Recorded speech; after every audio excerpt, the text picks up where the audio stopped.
A packed house for a night full of fascinating matchups live from Warehouse 22 in Syracuse, Utah. This is Fierce Challenger Series 12, presented by Bet Openly. Hi, everyone. Blake O'Ruling alongside my man Jason Laporte. Andrew Boquette here to join us as well. Fellas, what a show we have here tonight. I would say, I was on the phone with Zach Partridge earlier today, maybe the most underrated Challenger Series of all time. Kind of flying under the radar a little bit. This card is stacked. Yeah, this is a stacked card. Fierce Challenger Series never disappoint. Doesn't matter who's on the card. They always end up being bangers. Andrew, 12 fights, 1 professional, 10 amateur MMA, and kicking this thing off is an amateur kickboxing bout. We'll talk about that in just a little bit, but we're not going to bury the lead. Atop the marquee lies the professional debut of Amin Garcia and Fierce Challenger Series veteran Abraham Ayala. Amin Garcia, he's won 7 straight to close out the amateur career. Meanwhile, Abraham Ayala wants to hop back into the win column following a split decision loss in May. Yeah, I mean, Amin Garcia making the long-awaited turn to pro. I think everybody in the state has been looking forward to this. Yeah, Amin's one of those guys that he brings it every fight. The guy is violent. There's no secret to what he wants to do. He wants to finish the fight, and he wants to finish it early. All right, we move from the pros to the amateurs. The bantamweight strap is on the line in one of the best belts that's been passed around this year. Nate Reinhardt and David Kim next in line. Now, Nate Reinhardt did miss weight yesterday by 2.5 pounds, therefore not eligible for the title. David Kim was supposed to fight last month, ended up getting this fight instead, and is now suited up to potentially take home a belt tonight. Yeah, we got to have him on the broadcast with us at the last card. I know he was gutted not getting it, being able to get in the cage, but we got him in here tonight. Super excited about that fight. David Kim's an awesome guy, so I had the pleasure of finally meeting and speaking with him. There's a lot of parallels between him and I. Zach was telling me he owns his own school. He's a fighter. We're super into his kids program. I finally got to talk to him out at Dane's out in Provo at Ajima, and he's a very, very skilled martial artist. This is an extremely high-level amateur fight. It's really it can be deceptive sometimes when you see this many amateurs on the card, but these are not, I wouldn't say that, like, David Kim's not really a normal amateur. Like, this is a pretty high-level fight, even though it's not on a pro card. I mean, Jason, think about this. Jackson DeGray to start out the year, then Nasir Davis takes the belt, and now it's going to be potentially David Kim. Unfortunately, Nate Reinhardt not eligible, but we do understand that these are the best guys in this weight class in the state. Yeah, we talk about it all the time. This is an opportunity to see these blue-chip prospects fighting out of Utah for Utah MMA. Really exciting. All right, we jump down 10 pounds to the amateur flyweight title between Brendan Myers and Lance Regenbaugh. Lance, a well-known talent out of Montana who looks to locate his first ever amateur belt. A long list of accolades. We'll see if he can add to it here tonight opposite Brendan Myers. And Jason, when we're talking about Brendan Myers, this is his second opportunity to capture a title in a 12-month span. He met Nasir Davis the first time around. Another tough test here with Regenbaugh. Certainly no cut corners for him. Yeah, Brendan Myers, he'll fight anybody, anytime, any place. I know he was a little gutted after that loss to Nasir Davis. Nothing to hang his head about because we've seen what Nasir Davis has been able to do. But I'm really excited to see what he's going to bring tonight in his second title opportunity attempt. Yeah, when you're doing what Myers is doing, right? He's only fighting the toughest guys back to back to back. Like, MMA is not really like boxing, where if you lose a fight or two, people start to forget who you are. In MMA, it doesn't really matter, right? Like, losing, who cares if you lose to Nasir Davis? Like, we all watched his last fight. It's not a big deal. Yeah. You're losing to guys that are freaking good.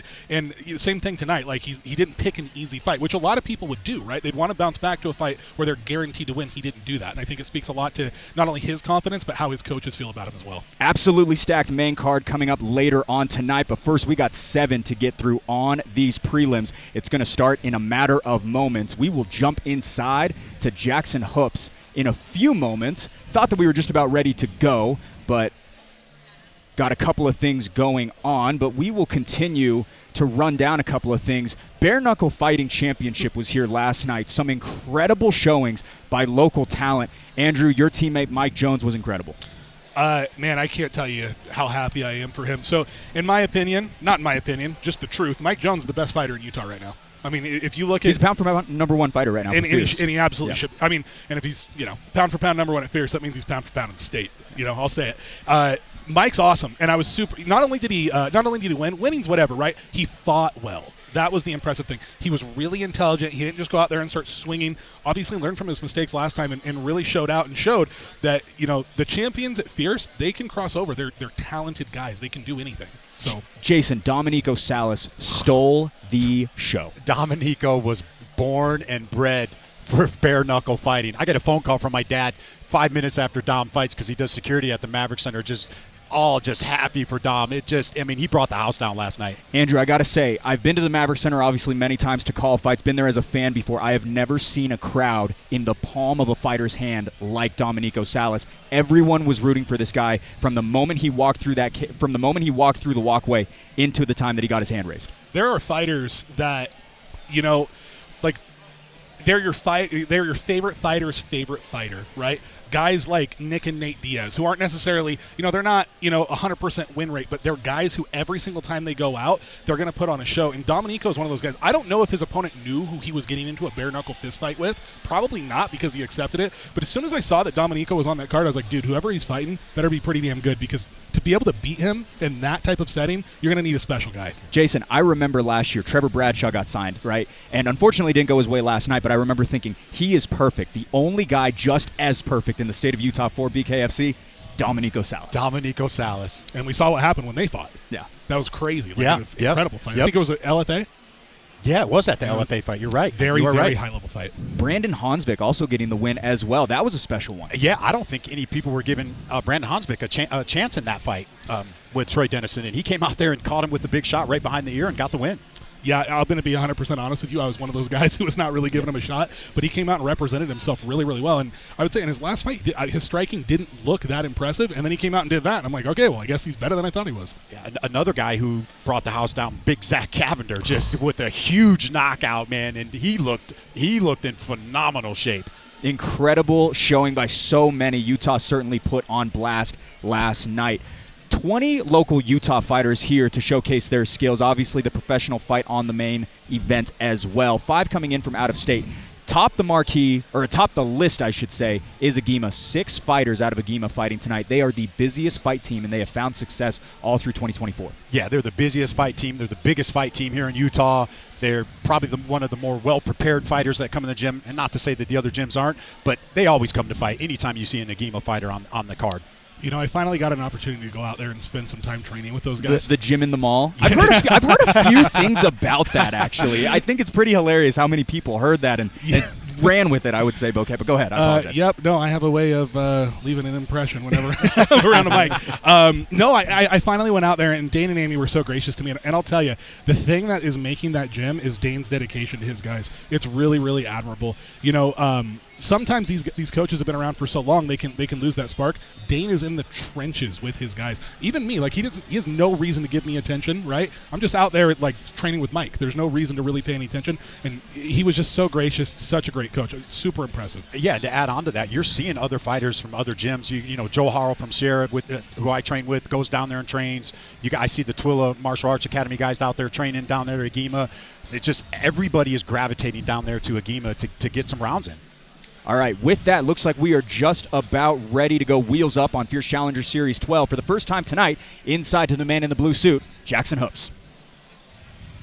All right, Fierce fans, for those of you tuning into the pay-per-view, and for those of you in attendance here inside Warehouse 22 in Syracuse, Utah, welcome to the Fierce Fighting Championship Challenger Series. Tonight's event is sanctioned by the Pete Suazo Utah Athletic Commission with Executive Director Scott Bowler in attendance. Dr. Cabot Murdoch is also cage-side this evening, along with timekeeper Michelle Waite. The judges for the evening are Dan First, Richard Montanez, Dennis McMahon, and Nathan Burbank. And the referee in charge all night long when the fights begin will be Dave Selyastad. Fierce fans, we are moments away from our very first fight of the evening, but at this time we ask that you please rise and you remove your caps as we honor our country with the playing of our national anthem.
All right, fierce fans, we've all arrived to what you came here to see. 24 mixed martial artists, 12 total fights, including 2 title fights for one Fierce Fighting Championship evening. So fierce fans, let the fighters in the back know that you are here. Blow the roofs off of this place. Put your hands together and make some noise!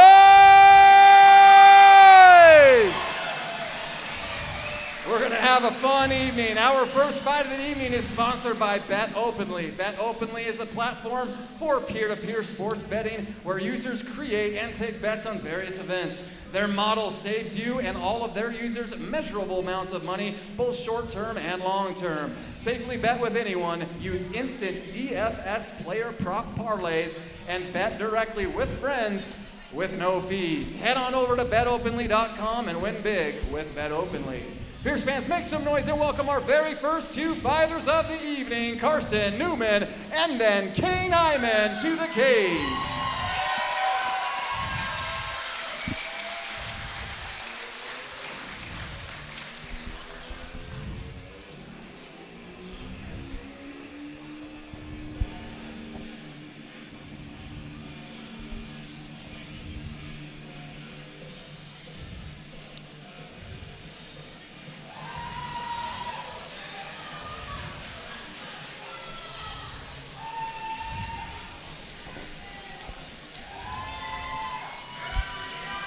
Lessons learned and now new and improved is Carson Newman. Jason, on the short side of one of the fastest knockouts in Fierce history, led to a transformation in the training room. He told me the contrast in preparation from first walk to second will be on display here tonight. Yeah, this is what I love to see about the local MMA fighters getting in here, making a switch to kickboxing tonight. But I love to see it. I love to see the changes. We'll see if it worked out for him. You know,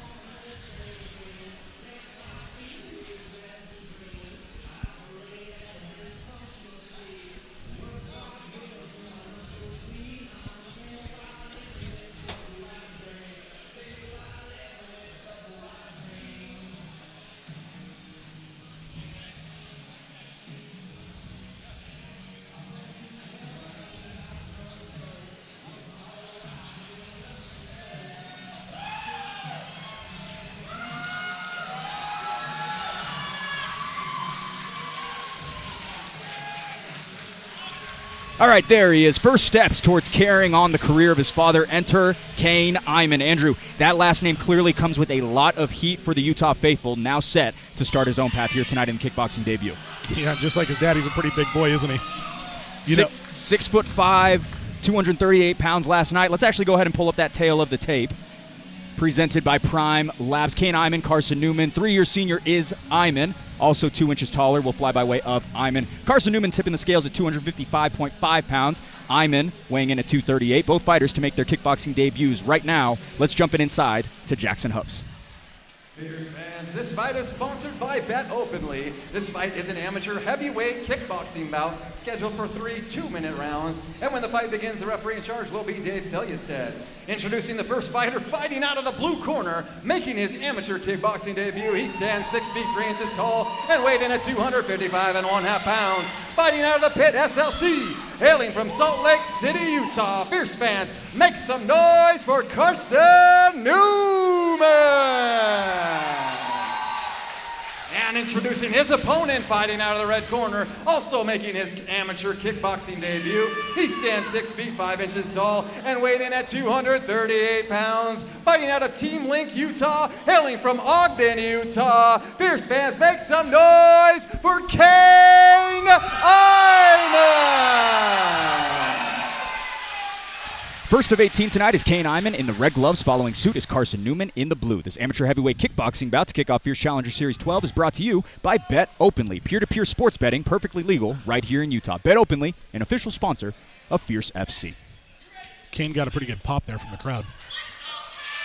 Lots of faithful here for him. The lone fighter on Team Link tonight opens up with the leg kick.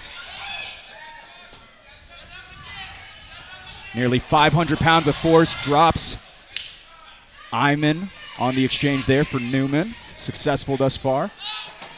3 2-minute rounds for this kickboxing bout, a little bit different than we're typically seeing here on Fierce Cards. Kane's obviously a really big guy, but he's fallen into the trap that a lot of tall guys fall into, and that's he's trying to lean his way out of punches. He's getting caught on the end with them. He needs to stay a little bit more defensively sound there, or he's gonna get caught there again. Using that long guard a little bit, similar to his dad. I was actually talking to Eric yesterday at weigh-ins. He mentioned to me that Kane is lightning fast. We're seeing it so far with that slapping leg kick.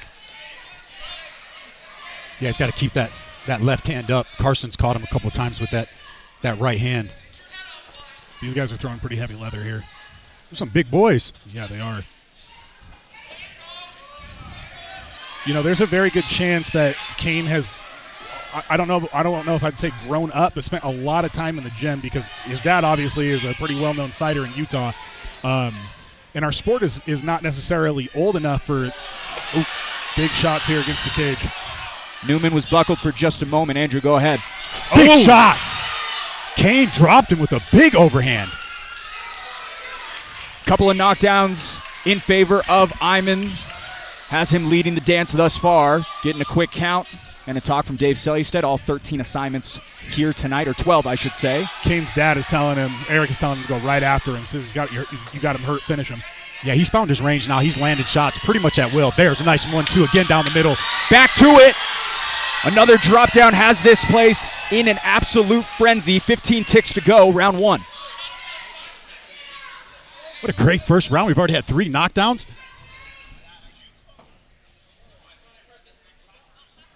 Oh, the clapper. They thought somebody called time, and it was just the clapper. A little misunderstanding there from the commission and Sellistead. Unfortunate timing there for Kane Iman, because he had his guy hurt, and I believe the round also just ended early. So a little bit of confusion here from the officials. It was either a mix-up on the broadcast or a mix-up with the commission. Not sure exactly what happened.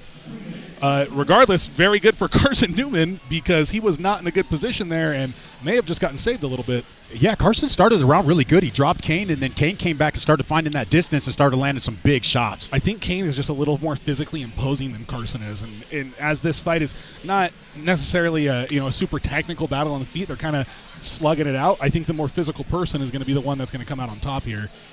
So, when your dad's Eric Iman and that's who you get to train with. Seeing a couple of the highlights for Iman. Pair of those knockdowns in about 15 seconds of heavyweight. Some guys get all the luck, don't they, Jason? Yes, they do. I think I was about 140 pounds when I was 23 years old. God. I will mention this. Eric Iman stated 6'6", so just a little bit shorter than Dad, but maybe he'll get there one of these days. Looks like freaking Kevin Nash. The man cub. He does look like Kevin Nash. Andrew, you mentioned this about Kane. He grew up doing homework in the gym while watching his dad train for fights. Certainly helped him realize what it takes to render optimal results as we kick off the top of round 2. His jab is just strong. Oh, Carson with a big overhand. Newman, a lot more fight in him compared to the first MMA walk, but Iman keeping his foot on the gas. Nice knee from Iman. Newman's got to close this distance and stop sitting at the end of Iman's punch just like that. He's putting himself in a bad position. He's got to get his hands up and close that. There it is. Yeah, every time he closes the distance, he lands a good punch, but he's letting Iman walk him down like I was alluding to in the break. Iman's just a little more physical than him. He's able to bully him up against the cage. There's that overhand by Newman. Hitting the button well is Iman. Newman not going away without a fight whatsoever. Very different from 18 months ago, Jason. Yeah, very different. Nice 1-2. That 1-2's landing all night. Wow, 5, 6, 7 punch combination from Iman. Looking great out there. 60 seconds to go, round 2. In what has been a back-and-forth battle thus far. Newman not going out. I'm surprised Newman's still standing. What a chin. He has gotten caught with some crazy shots by Iman that have not put him down. I don't think he's all there right now. Definitely not. He's a little on Wobble Street. 45 seconds, see if he can survive, but it's not looking good. He's on skates. Came in, can see the end of the tunnel. Man. Sellistead taking a close look at this. He might stop this fight. I was just going to say. And he's stopping it. There that will do it. Kane Iman makes a name for himself tonight in Syracuse, Utah. What a performance. Good stoppage by Dave. I mean, arguably even could have been a little bit earlier. He gave him a lot of chances to get out of that spot, but I mean, he took a lot of unanswered shots there. Yeah, you could see it. He was on Wobble Street there. We see it come right in to frame.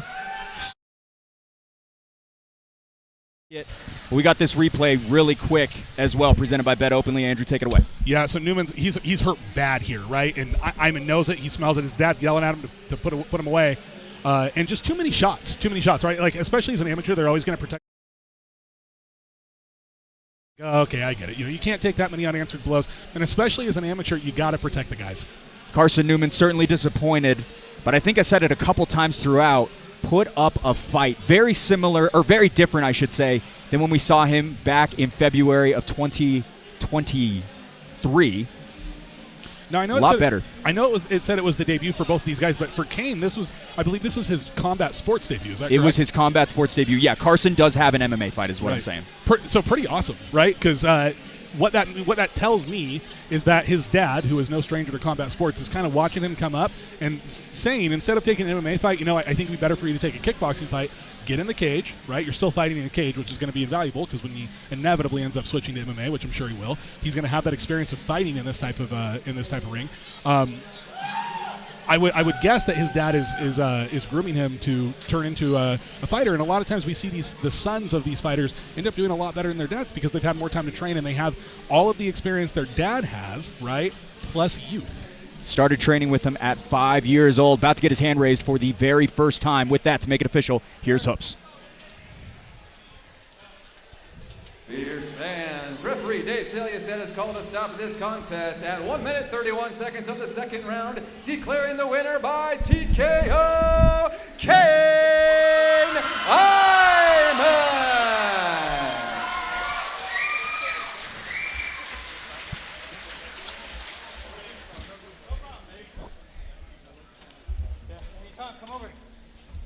All right, Big Kane. I know this fight's been a long time coming, man, and you had to fight through a little adversity there in that first round, man. Walk me through it. What's going through your mind there after you got knocked down? Just a lot of nerves. I was worried, never seen this many people at once pop. Had to get through that, catch my sea legs, and just go at it. Yeah, your striking was on full display tonight. You were throwing great combinations. You get a big win. It must feel good tonight, man. Unimaginable. Never thought I'd be able to do this. You did it. I know your dad's proud. Who do you want to give a shout out to tonight? My team, obviously my dad, Fabio, Team Link, everybody that came out here to support us. It was great. It means so much. Thank you. Congratulations again on a phenomenal performance. Ladies and gentlemen, your winner, Mr. Kane Iman.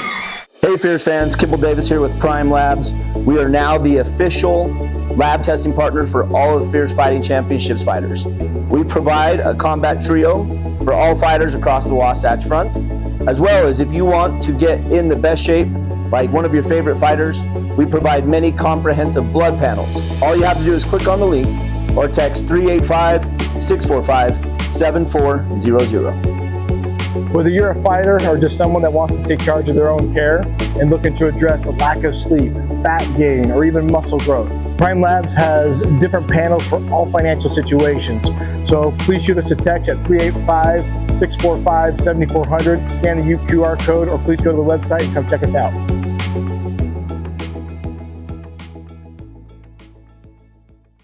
Hi, I'm Jason Laporte, Fierce Fighting Championship commentator and general sales manager at Performance Honda in Bountiful. We are the fastest growing Honda dealership in the state, and we have one of the largest certified pre-owned inventories in the state of Utah. Our service department has master technicians with over 100 years experience collectively.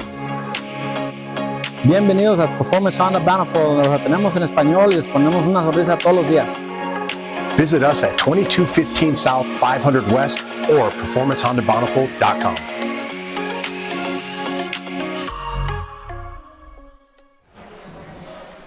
Back in at Warehouse 22 for Fierce Challenger Series 12. Kane Iman, Carson Newman in the books as we move to Ben Evans and Tayson Royer. Andrew, that was a really, really special performance by Kane Iman. Your thoughts on anything he said to Jason in there? I think it's phenomenal that he got that win with his dad in his corner, right? What a cool moment for them. Like, you talk about, it's kind of like the thing on Instagram right now, like, oh, you're creating core memories. That's a core memory. That is a core memory. And he had to fight through adversity. It was not an easy fight for him. It was a tough fight for him. Yeah, his dad should be proud of that. Like, Not an easy fight. Came out, got hit with some big shots, took some big shots, got hurt, rallied back, and looked way better in the second round. Yeah, he looked way phenomenal. better. I can't wait to see him back in there. It's always interesting with the heavyweights. Like a lot of times, obviously, they will get tired and gas out. Kane did not, right? But once those nerves kind of went away, he started fighting better.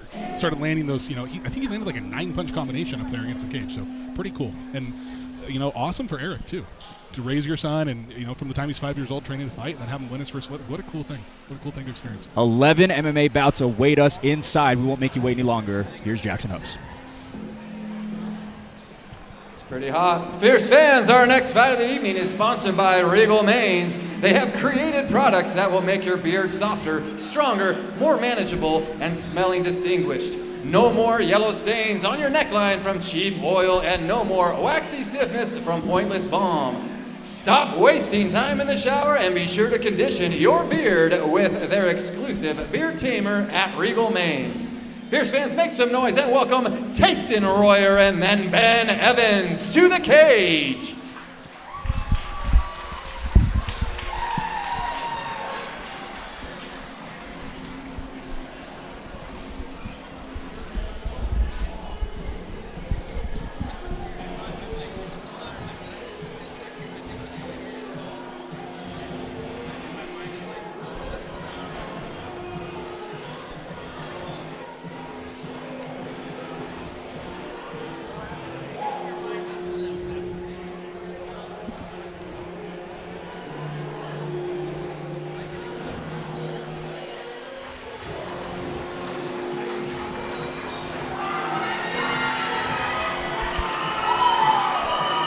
Well, it's been a long time coming, but headed to the cage here is Tyson Royer. Andrew, an adrenaline junkie who says nothing gets him going, like combat sports. It was just a matter of time before he gave it a go. Yeah, I mean, watch him walk out, right?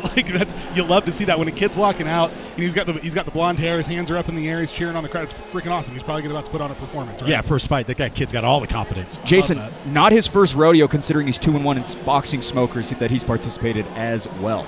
Yeah, so maybe he won't have those first fight jitters tonight. He's been in front of a crowd before, and by the looks of it, I think he's ready.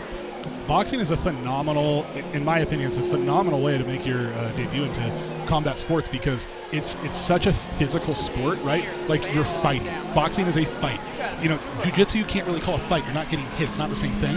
Boxing is as close to an MMA fight, other than maybe kickboxing or Muay Thai, that you're going to get. So that is a really nice background to come to the cage with. Well, he's confident.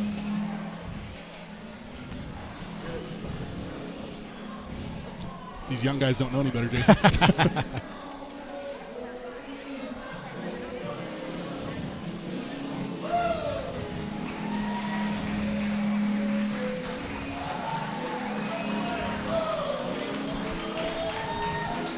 Well, he always seems to answer the call. Enter Ben Evans. Jason, his third walk in 7 months, took this one on 2 weeks' notice. Always a green light for the independent fighter. This is what I love about Utah or local MMA and fights like this. You just get a guy like this, an independent guy that'll answer the call when need be, and he's going to come in here and he's going to bring the fight. He's going to be coming in here to bang tonight.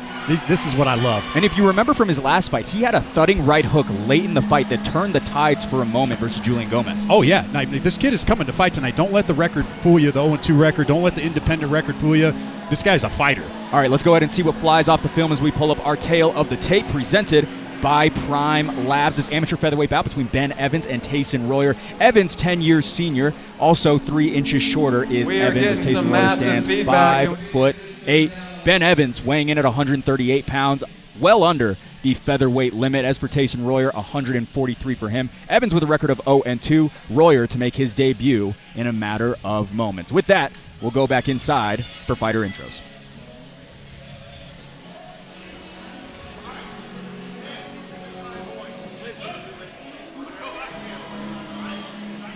Fierce fans, this next fight is sponsored by Regal Mains. This fight is an amateur featherweight bout scheduled for 3 3-minute rounds, and when the fight begins, the referee in charge will be Dave Selyesaid.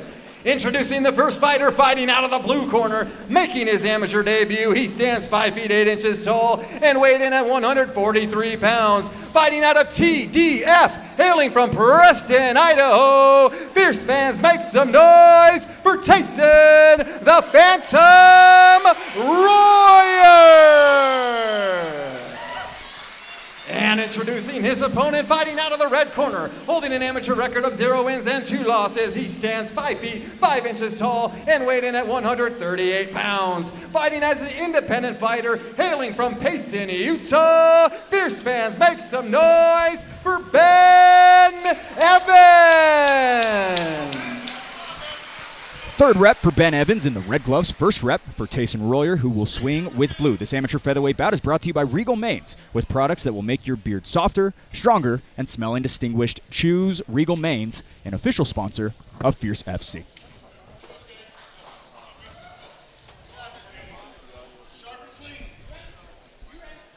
Very interested to see the size discrepancy. Doesn't seem like there's not much visually, but Ben Evans came in very light yesterday on the scales.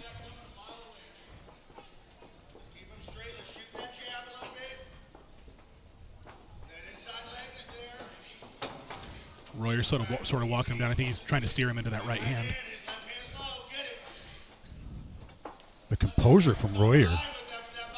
Told me that he's always been obsessed with combat sports. Like I said to Andrew earlier, just been waiting for an opportunity. This is his third opponent amidst this entire camp. Ben Evans, finally the one to answer the call to make the walk here tonight. Yeah, and what that says is he's just staying ready. He doesn't care who he fights. He just wants to fight, right? Which is a good sign. And when you're 20, that is how you should be. You should just be fighting when it comes up. Beautiful right hand. Sends him back, smells blood, finishes up. Tayson Royer, successful in the debut, live at Warehouse 22. Wow. Check this kid's name on your list. Put a star by this kid's name. Impressive. Yeah, hit him with the left hook, drove him right into the right hand, and hurt him bad against the cage. Very good stoppage by Dave, by the way.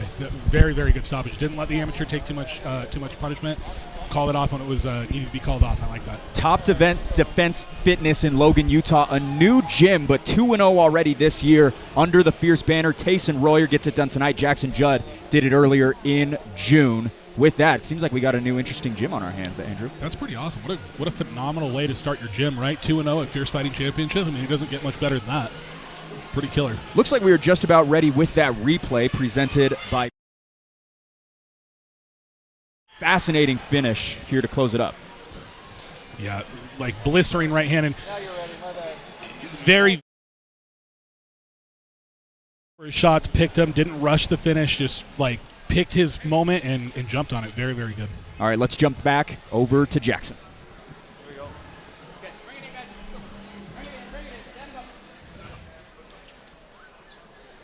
Fierce fans, referee Dave Seliusted has called a stop to this contest at 50 seconds of the very first round, declaring the winner by TKO, Tayson the Phantom Royer.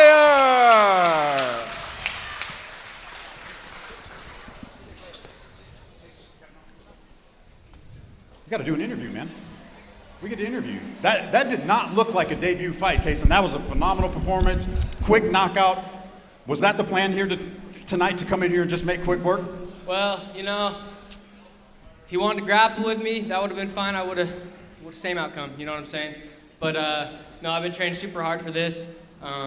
Thanks for all my coaches and family coming out to support. Great time. 1-0 now. Where do you go? Where do you go from here?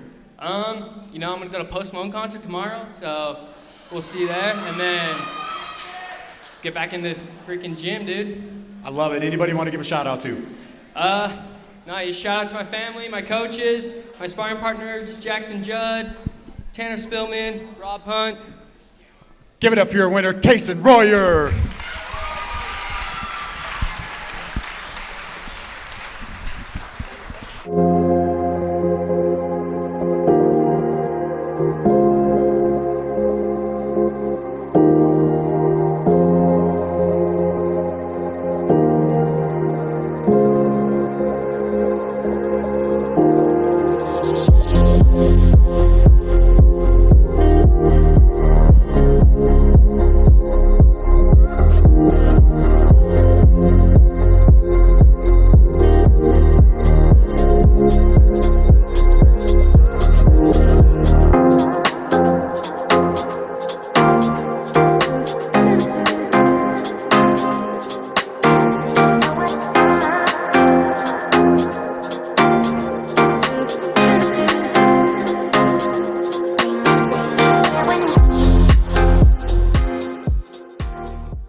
Scan the QR code on your screen right now for access to Fierce FC's digital program. Get the inside scoop on every fighter making the walk tonight, as well as additional information on future shows. Blake O'Rulian, Jason Laporte, Andrew Boquette, happy to have you here with us. What a show we have already had. Tyson Royer impressed all of us. I'm very impressed with Royer. That was, I mean, just from the walkout, we were talking about it. The kid was hype. He was confident, and he did what he needed to do.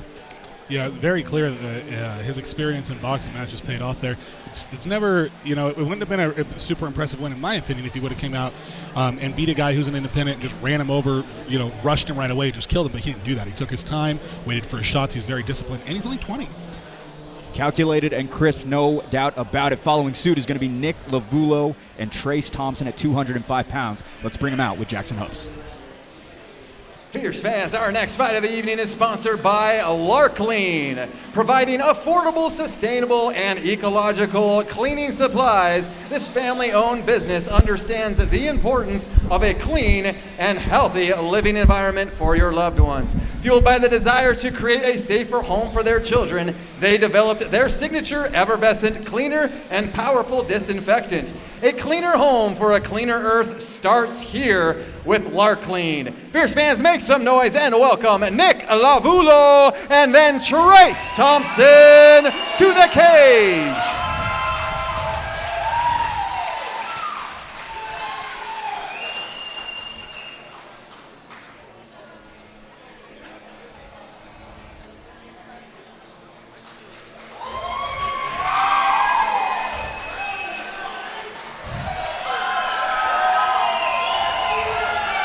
Over a decade since cutting the curtain, here is Nick Lavulo. Andrew, 11 years removed from the debut, with redemption occupying the headspace for his second fight. Well, he's at a gym that has a lot of history in this game, right? Absolute's been around for a very, very long time, and he looks like a tough customer. I would say that if he's taking that time off and he's coming back, there's a good chance he's been training for quite a while, getting ready for this. Yeah, Jason, since that fight, he's been working in law enforcement for the last 11 years, but that 0-1 record was back in 2013. He was training for another kickboxing bout when he was approached to fight a then 5-0 Kenneth Breck. No one else wanted to fight him. He signed on the dotted line. And here we go again. I'm sure he's new and improved. I know he's been in the lab. He's trained out of a great gym in Absolute MMA. You see Rob Hanley there in his corner, putting the grease above the eyebrows there. Yeah, I trained with Kenneth Breck over at Elite Performance for about 12 years, and at the time that Nick fought him, he was one of the best guys in Utah by a mile. I mean, he was annihilating people. It wasn't even close. So, I mean, it's one of those losses. We were talking about it earlier. It's like it's not a big deal to lose to some of these guys, right? Jason, you mentioned Rob Hanley. At 17 years old, Nick spent a month with Coach Rob Hanley back when Rob was just a purple belt. Now fast forward 23 years heading the corner as a light heavyweight. Yeah, very interesting. They must go back a long way. That's over 20 years. Not trying to age either one of the guys there, but that's getting up there. Pretty incredible stuff. Very excited to see how things play out for him here, but has been a long layoff. He started out doing Taekwondo as a child to stay out of trouble, has made his way back to the cage here tonight. Again, that fight versus Kenneth Breck, May 17th, 2013, Andrew. Yeah, definitely a long time to improve, long time to look back at that loss. I had my first fight against, really well-known local guy, Joe Rodriguez, long time ago, and I lost my first fight, and it took me 6 years to get back in there. It can be really hard sometimes, but I'll tell you, the whole time that I was getting ready to get back in there, I thought about that fight every freaking day until I felt like I finally got my redemption. So if he's a competitive guy and if he's an LEO, I almost guarantee that he is. That's been on his mind, and I'm sure he's made the necessary improvements to get himself back in here and get in the win column.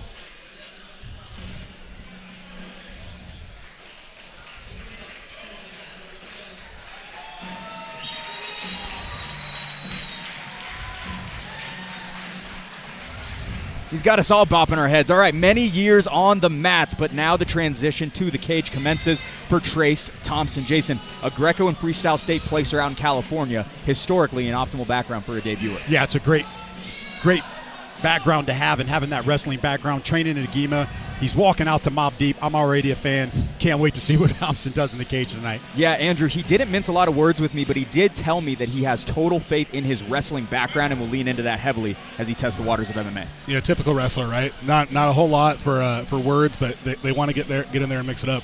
my opinion, one of the biggest things that wrestling brings you, obviously the wrestling technique is great, but more than anything, they get to compete a lot because you're not getting your head smashed in when you wrestle. Yeah. And so you can get a lot of competition time without taking injuries, and that competition time translates over into I know how to compete and I know how to win. All right, let's go ahead and pull up that tail of the tape presented by Prime Labs. For Trace Thompson and Nick Lavulo, an 18-year age gap between these two. Lavulo 42, Trace Thompson 24. Thompson will have the 2-inch height edge, tipping the scales yesterday at 204.5 pounds. Lavulo a little bit under at 200 flat. Thompson to make his debut. Lavulo with a record of 0-1. Back in to set the table. Here's Hoops. Fierce fans, this fight is sponsored by Larklean. This fight is an amateur light heavyweight bout scheduled for three-minute rounds, and when the fight begins, the referee in charge will be Dave Selyustad. Introducing the first fighter, fighting out of the blue corner, holding an amateur record of 0 wins and 1 loss. He stands 5 feet 10 inches tall and weighed in at 200 pounds. Fighting out of Absolute MMA, hailing from Bountiful, Utah. Fierce fans, make some noise for Nick Lavulo! And introducing his opponent, fighting out of the red corner, making his amateur debut. He stands 6 feet tall and weighed in at 204 1/2 pounds. Fighting out of Agima Jiu-Jitsu and MMA, hailing from San Diego, California. Fierce fans, make some noise for Trace Thompson! Agima's Trace Thompson, sporting the red gloves, long layoff for Nick Lavulo, answering in the blue. This amateur light heavyweight bout is brought to you by Larklean, your trusted source for safe and effective home cleaning solutions. Larklean, the official cleaning supplier of Fierce FC. Good pop there from both guys. This place is going to get loud. Yeah, it is. It's going to get really loud. It already is. There we go. I heard word Nick Lavulo sold about 50 tickets, the highest ticket seller of any fighter on this card. Oh, my goodness. Heavy leather. Straight into the potent jab! He's down and out. Nick Lavulo back like he never left. Wow. And I want it to be clear, that started with a jab. That absolutely put him on skates. That was he's right in front of us. He's going crazy. I know. I might leave. I don't know. I don't want to do this interview. You're closer to his weight, Jason. Go handle No it. way, man. Wow. Impressive. Very impressive. Heavy-handed is Nick Lavulo, 42 years young. Age is just a number, Andrew. Zach's looking over at me like, you going to do something about that? Yeah. Hell no, I'm not going to do something about that. Nope. I'm going to sit right here. Zach, you go interview him. That was extremely impressive, and I would almost guarantee you that if you were to look at the betting odds on that fight, that was not how it was supposed to go. I would say, yeah, Trace having that wrestling background, I would have said he would have had the upper hand. But, man, Nick Lavulo, very impressive. In the 2.5 years I've been calling for Fierce Fighting Championship, there is one fighter above the age of 40 that has ever gotten a win. That is Eric Eyman. Nick Lavulo now the second. Wow, there you go. And in impressive fashion, right?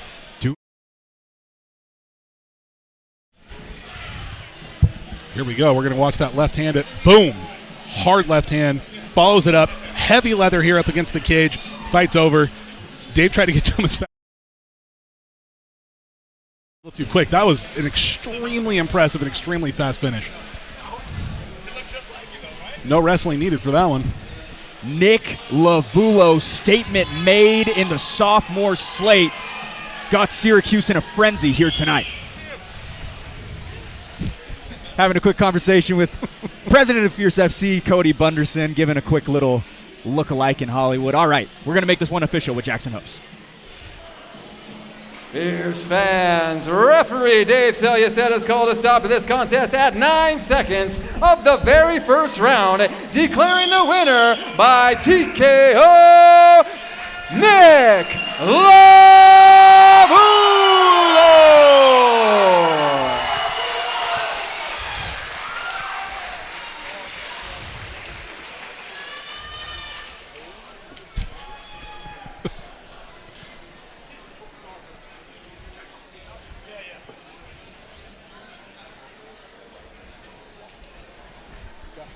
All right, ladies and gentlemen, I'm here with your winner, Nick. Nick, man, you came out just guns a-blazing, man. Talk to me, man. How you feeling tonight?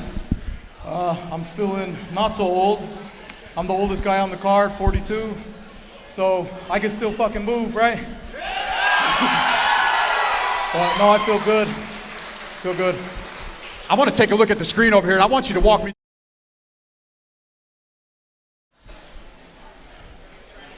It looks like it started off with the jab and then a nice 1-2. Talk me through that. I've been training but I had it in my head too. I had to be careful because if he went straight for my legs and I get caught with something, you know, it could have been a bad night. So I came out. I tried to be aware of that he was going to throw a shot too. So just trying to be prepared for everything. So next question is, are you going to come back and do it for us over 40 guys again? Are you over 40? I'm over 40. Oh yeah, okay, all right. Yeah. I'm not going to tell everybody how old I am, but I'm over 40. Yeah, for sure, man. Everybody's invited to my after party at McDonald's. Go get me a McDonald's Coke. So I just like to say real quick, you know, thank you to Professor Rob Hadley, all the Absolute. I love all you guys. It's the best gym. Thank you guys for coming over here and supporting me. Thank you to my wife, my beautiful wife, my kids at home. Everybody who came out here to see me, all my law enforcement family, appreciate it. I'm 42 years old. I haven't competed in 11 years. I came back, you know, because my mom, she passed away in 2020. She took me to martial arts since I was a kid. I fought all the time. And this one's for her. Love you, Mom. Give it up here, winner, Nick Lavulo. Legendary Roofing, Utah's first choice in roofing. Call us today for a free quote. We're happy to help you protect your home with our free inspections and affordable roof installations. Our trusted installers serve the entire Wasatch Front year-round. We have the best roofers in the business. Our teams give you peace of mind with our professional installations. We take care of you from beginning to end with speed and excellence in making sure your investment in the roof of your home is safe and secure. We're craftsmen to the core. We treat your home with respect and give it the care it deserves. We're serving the entire Wasatch Front with knowledge, experience, and purpose. We have the finest craftsmanship, best pricing, and face-to-face customer service because we're Legendary Roofing, Utah's first choice in roofing. Call us today. Legendary Roofing. When cutting weight, you lose more than just pounds. You lose vital hydration. Rush Hydro helps me get back in peak condition after sweat loss leaves me depleted. It was specifically engineered for athletes like myself who need quick hydration recovery. This drink has a special ingredient, clusterdextrin, which is formulated to help my body retain electrolytes, use them more efficiently, and support lasting energy. When it feels like a race to rehydrate, Rush Hydro helps me perform my best. Try hydration redefined at rushhydro.com. Welcome back into Fierce Challenger Series 12. Scan the QR code on your screen right now for access to Fierce FC's digital program. Get the inside scoop on every fighter making the walk tonight, as well as additional information on future shows. Jason, you just mentioned it before we came back from break. A lot of significant knockouts tonight. We think of Kane Iman, Tayson Royer, Nick Lavulo.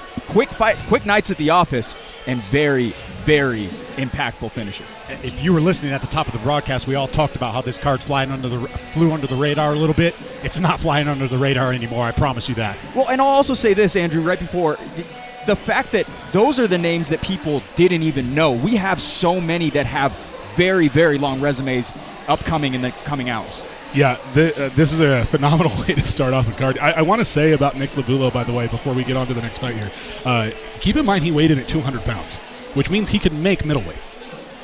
That's some crazy power, like extremely impressive, right? He said that he trained the whole fight camp to stop takedowns. One way to do that is to separate your opponent from consciousness. I was talking to Zach Partridge just last night, and I said Nick Lavulo reminds me, his frame, the look of him, it looks like he possesses power of someone like a Zeke Latu. Yeah, he possesses it. He possesses it. Cannot wait to see what the future holds for him. We're going to move on to the next fight. Quinton Henderson, Brandon Bozeman waiting in the wings. Here's Jackson Hoops. Fierce fans, this fight is sponsored by Sketty To Go. As a local business focused on making every experience a delightful memory, Sketty To Go is a fun and friendly restaurant in Layton, Utah. They use the best ingredients and provide a positive atmosphere. Stop by their restaurant in person or back there in the corner and let them cater your next event or order online at skettytogo.com. Get your Sketty on at Sketty To Go.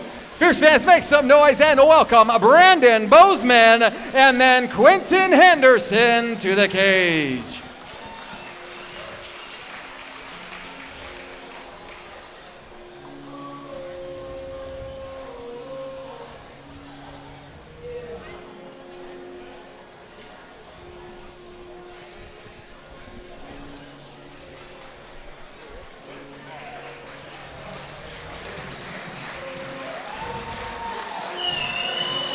Second walk of 2024, here is Brandon Bozeman. Andrew, a fresh face to Fierce, but 3 kickboxing bouts and an MMA walk precede this one. Yeah, I was going to say he's from one hit MMA, right? Like, I guarantee you he's going to be a pretty good striker. So, yeah, don't let the 0-1 fool you. I'm sure he's got some type of competition background in striking arts. Yeah, I mean, Jason, 3-0 in kickboxing, 2 by decision, 1 by TKO, and not to be outshined either by his grappling. He received his blue belt in July of this year as well. Very nice. Yeah, he's becoming well-rounded. He's young. He got the first fight jitters out of the way. He's got 2 going up against another 0-1 guy. Really exciting fight. Spent the majority of the MMA debut in the clinch, trading knees until being submitted by a guillotine. Seems to have filled in the gaps of his MMA game, and with that, here to make his Fierce debut. Not to mention, also a cage crew member. He helps us out with almost every show. I was going to say, I thought I recognized him. I didn't even realize he helped set up the cage. I love it. Brandon Bozeman out of One Hit MMA. 4 fighters out of One Hit MMA here tonight. Very excited for Mason Moyes, obviously Amin Garcia headlining this show. Plenty of those out of Layton, Utah to come in the coming hours.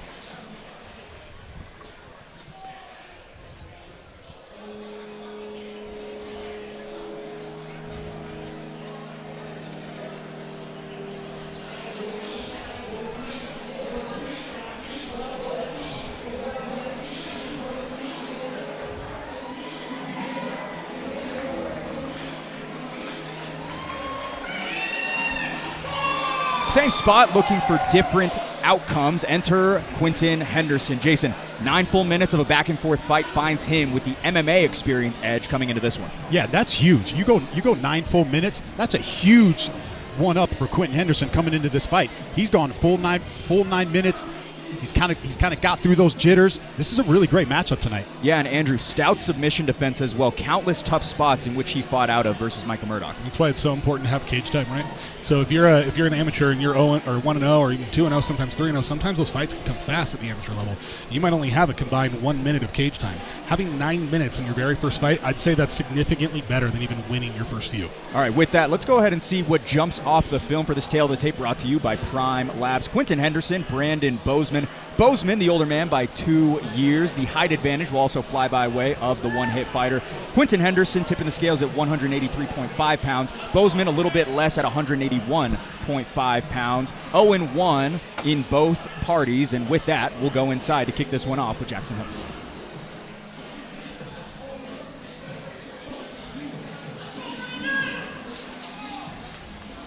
Fierce fans, this fight is sponsored by Sketty to Go. This fight is an amateur middleweight bout scheduled for 3-minute rounds, and when the fight begins, the referee in charge will be Dave Selyestead.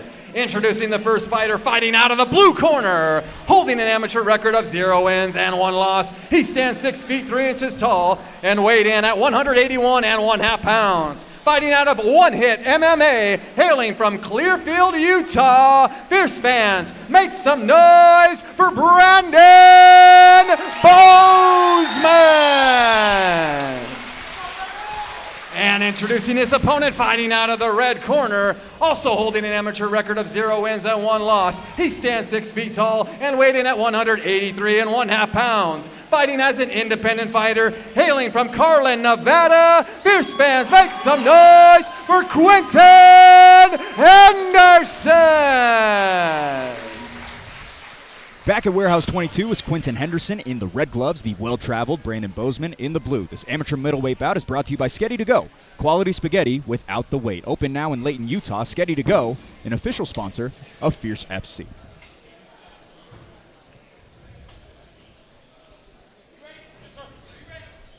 Dave Selyestead, the busy man here tonight. Henderson takes control of the center of the cage quickly.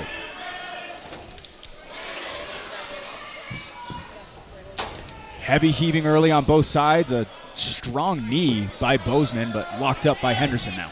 That was a good takedown defense. He had his hands locked behind his butt, and he still was able to stop that really heavy foot stomp there, too.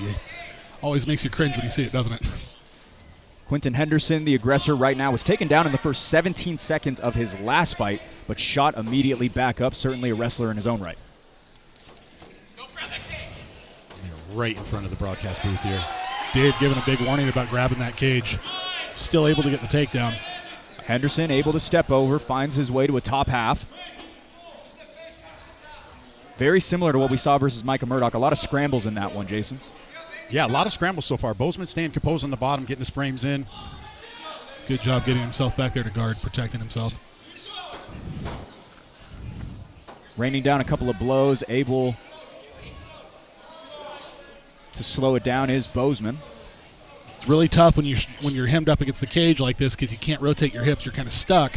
He's got to rotate off that cage or start standing up.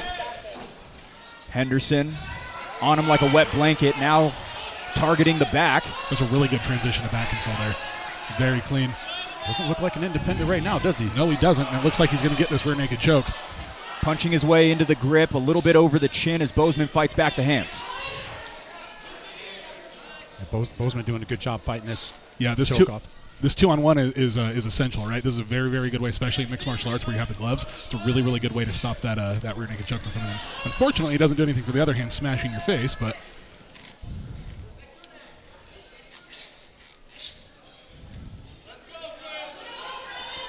Quentin Henderson more so on the short side of control time versus Micah Murdoch. Now the tables seem to have turned. Grabbing the cage for the second time, but he's got a guillotine. Choke. That's tight. That is tight. Oh, that is really tight. Bozeman was submitted this way in the debut. See if the roles can reverse. This looks tight. He looks like he's ready to tap. He's doing the right things. He's staying high, trying to keep that pressure off his neck. Man, that is so deep. There it is. There's the finish. Brandon Bozeman lights up here in Syracuse, Utah. He's going to move to 1-1. Papa Aldo will be very proud of him for getting that submission win after giving him his blue belt. I should say it's Gustavo. I don't think Aldo's the one giving that out. Gustavo Rodriguez, I believe, is the one doing the jiu-jitsu up there at one hit. All smiles in the one-hit corner.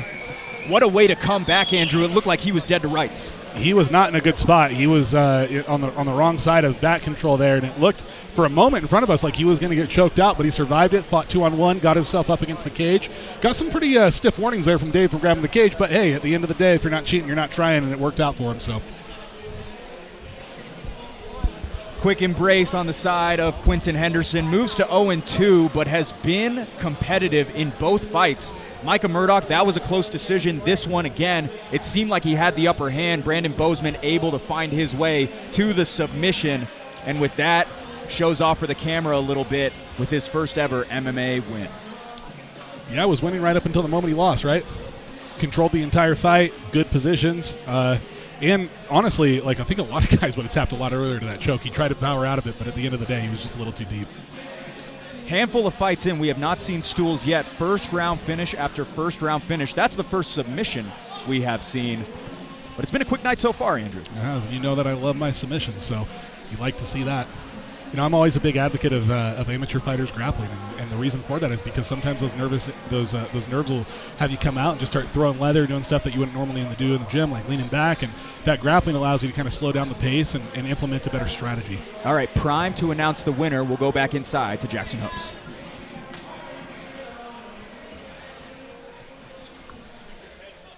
Fierce fans, this fight has been called a stop by Dave Selyeset at 2 minutes and 21 seconds of the very first round, declaring the winner by a standing guillotine choke, Brandon Bozeman.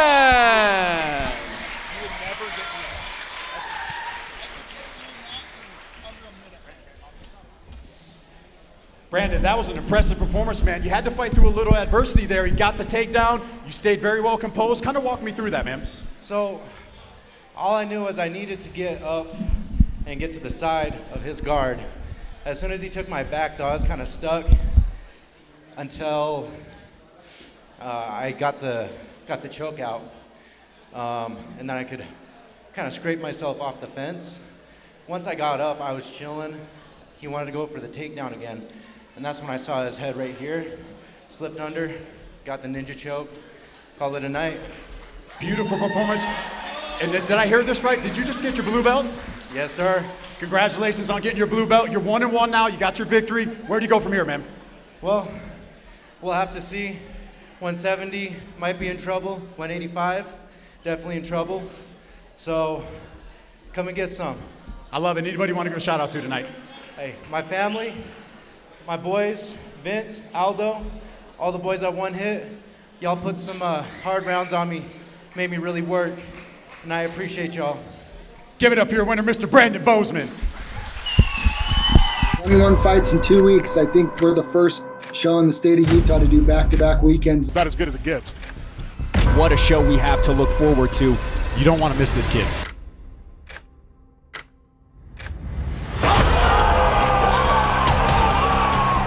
Max Taylor maximizes the debut in the UCCU Center. Crisp as can be, it's Chris Ventura getting it done in the debut. The Viking, Cole Schaefer. Hey Fierce fans, Kibble Davis here with Prime Labs. We are now the official lab testing partner for all of Fierce Fighting Championships fighters. We provide a combat trio for all fighters across the Wasatch Front, as well as if you want to get in the best shape, like one of your favorite fighters, we provide many comprehensive blood panels. All you have to do is click on the link or text 385-645-7400. Whether you're a fighter or just someone that wants to take charge of their own care and looking to address a lack of sleep, fat gain, or even muscle growth, Prime Labs has different panels for all financial situations. So please shoot us a text at 385-645-7400, scan the QR code, or please go to the website and come check us out.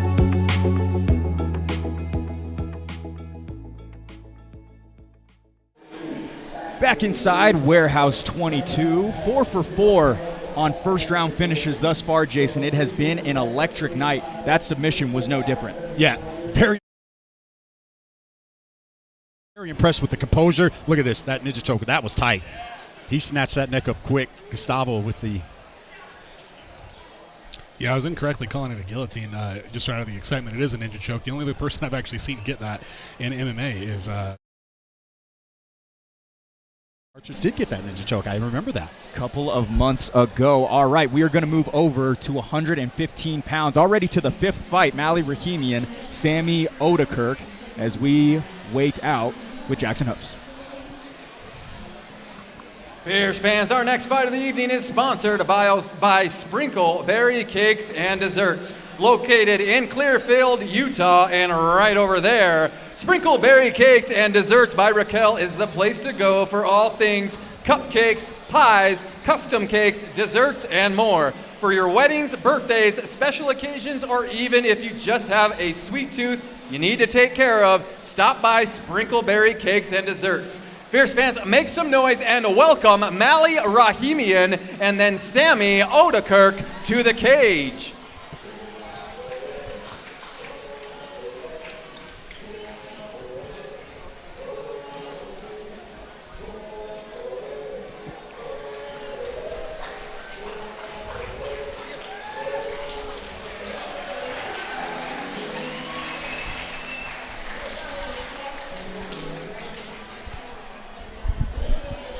All right, back for another scrap. Enter Mally Rahimian. Jason, she keeps finding a way to come forward each fight. A win here tonight snaps a streak that has overstayed its welcome. Mally is tough as nails. She keeps coming. She's one of those fighters that does not quit. I love watching Mally fight. Consistently closing in for the clinch last time out versus Grayson Johnson. We'll see if her grappling can get going in her fifth amateur fight.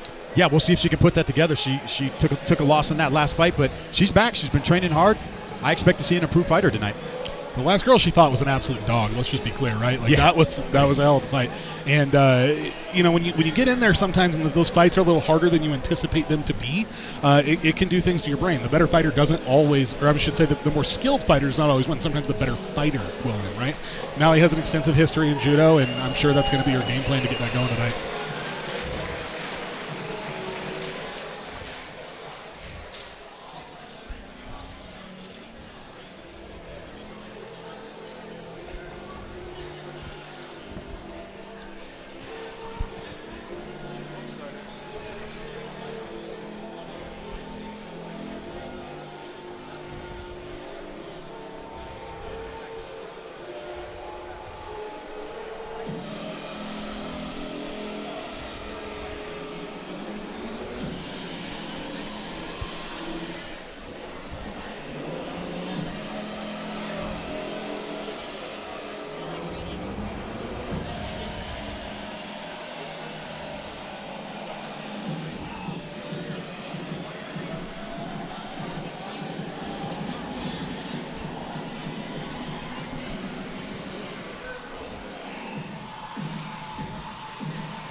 Jason, it always seems like there's at least one of these. Yeah, I feel like I'm at a rave. Not that I've ever been to a rave, but I feel like this is what it feels like. There we go. Sammy Odekirk, years of anticipation all accumulate into walk number 1 for her. Andrew, one of the hardest workers in a room full of them, missing only a handful of days in the 2 years she's been training. Yeah, I mean, she comes from a good gym, right? Lobato and Dojo. Like, she's going to be having a lot of really skilled fighters and people who have a lot of experience working with her. That says a lot. You know, she's making her debut here. She's making her debut against a girl who has a significant amount of experience advantage. So, you know, I'm assuming that she's ready. Her coaches wouldn't be putting her in there if they didn't think that she was, and they certainly would know. Jason, she told me she has a distinct ability to adjust on the fly to whatever her coaches see fit, an inevitable attribute to have, no doubt about it. Yeah, training up there at the dojo, and if they got her in here fighting a girl with like Molly with that experience, you know she's going to be prepared. All right, let's go ahead and pull up that tail of the tape presented by Prime Labs. Mally Rahimian, Sammy Odekirk for this one. Rahimian, 2 years senior. Odekirk will have one of the largest height discrepancies on this card at 5'7", 5 inches taller than her opposition. Rahimian tipping the scales right at 116 pounds. Odekirk weighing in at 114.5. Rahimian with a record of 1-3. Odekirk to make her debut right now. With that, let's go to Jackson Hoops. Fierce fans, this fight is sponsored by Sprinkleberry Cakes and Desserts. This fight is an amateur strawweight bout scheduled for 3 3-minute rounds, and when the fight begins, the referee in charge will be Dave Selyusad.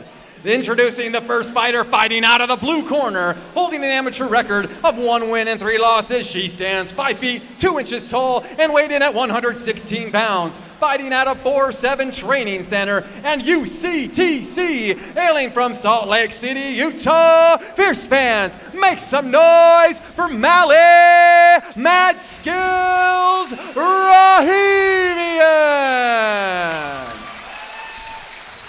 And introducing her opponent, fighting out of the red corner, making her amateur debut. She stands 5 feet 7 inches tall and weighed in at 114.5 pounds. Fighting out of the dojo, hailing from Syracuse, Utah. Fierce fans, make some noise for Sammy Odekirk. Debuting, Sammy Odekirk rocking the red gloves, longtime MMA veteran Mally Rahimian in the blue gloves. This amateur strawweight bout is brought to you by Sprinkleberry Cakes, delicious cakes and desserts galore in Clearfield, Utah. Sprinkleberry Cakes, an official sponsor of Fierce FC. You know, looking at the tail of the tape there, initially I was like, 4-fight discrepancy. I don't know about that for your debut, but when you have a 5-inch reach or a 5-inch height advantage, could be even longer in the reach department. This could be what they're looking for. I'm going to be looking to see if she's going to stay on the outside, throw lots of jabs and leg kicks here. You already see the movement from the dojo. It's that bang Muay Thai style, which Mally knows very well. Mally opens up with a little bit of offense. Odekirk, an orange belt in Bang Muay Thai in less than 2 years. Nice inside leg kick lands for the fighter out of Kaysville, Utah. And we talk about the striking at the dojo, but you got Anthony Lobato in her corner. Very well-known jiu-jitsu. Coach Lobato been at the helm of her growth this camp. Was chatting with him a little bit yesterday morning at weigh-ins. Good movement there.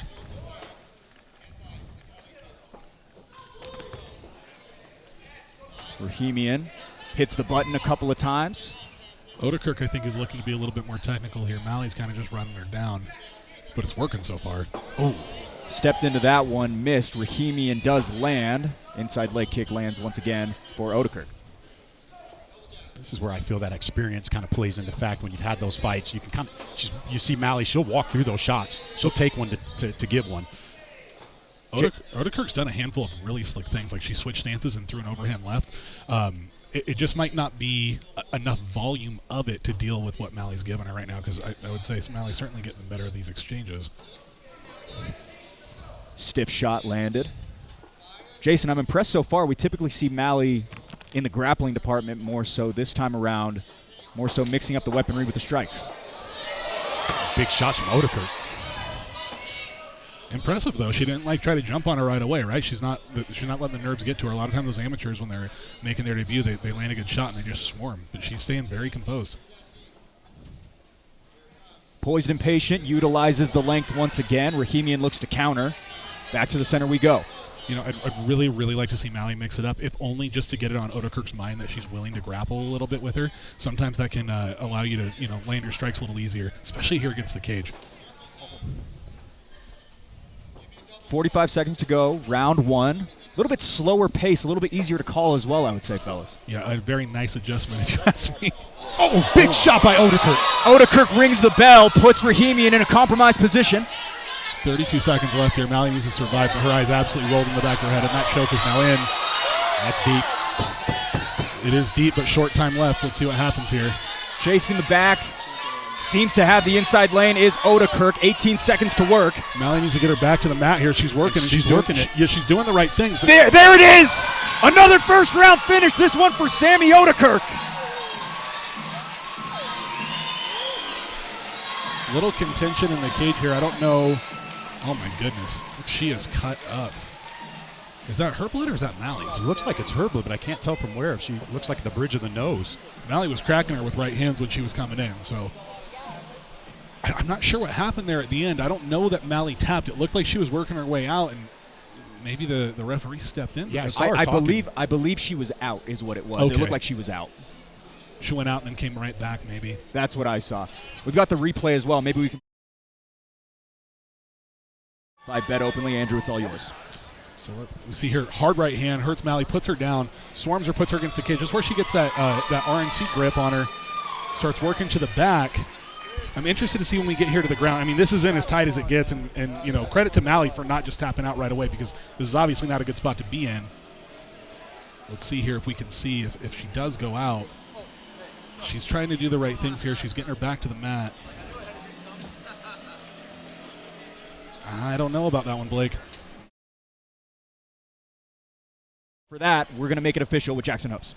Fierce fans, this fight has been called a stop at 2 minutes and 47 seconds of the very first round, declaring the winner by submission due to a rear naked choke, Sammy Odekirk.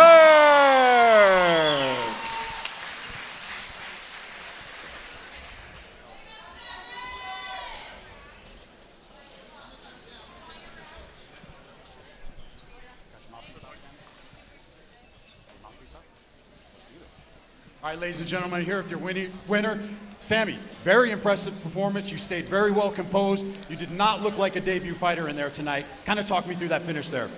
Cool, yeah. Just listening to my coach the whole time. I saw her hurt, so I just went for it. I wanted to keep banging, but he was like, take the back. I was like, all right. Yeah. Yeah, your striking looked phenomenal as soon as you got that rear naked choke in. Was she out there? Did she tap? We couldn't tell from the finish there. What happened there? I didn't feel her tap. Maybe she tapped on the floor. I just saw the ref call it, so. You're 1-0 now. Where do you go from here? We'll see. We'll see. I got some personal stuff I got to work on, but this was really fun, so. I love it. Anybody you want to give a shout out to? Yeah, my family's here, my sister, my brother, all my friends, my coaches, Anthony Lobato, Stacy Ransom, they've helped me my whole camp. The dojo, and then Anthony Lobato, MMA. We're really, really hard workers over there, so. I know that for a fact. Congratulations once again. We can't wait to see you back in the cage. Ladies and gentlemen, give it up for your winner, Sammy Odekirk. Hi, I'm Jason Laporte, Fierce Fighting Championship commentator and general sales manager at Performance Honda in Bountiful. We are the fastest growing Honda dealership in the state, and we have one of the largest certified pre-owned inventories in the state of Utah. Our service department has master technicians with over 100 years experience collectively. Bienvenidos a Performance Honda Bountiful, donde los tenemos en español y les ponemos una sonrisa todos los días. Visit us at 2215 South 500 West or performancehondabountiful.com.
We've got Fierce FC's digital program. Get the inside scoop on every fighter making the walk tonight, as well as additional information on future shows.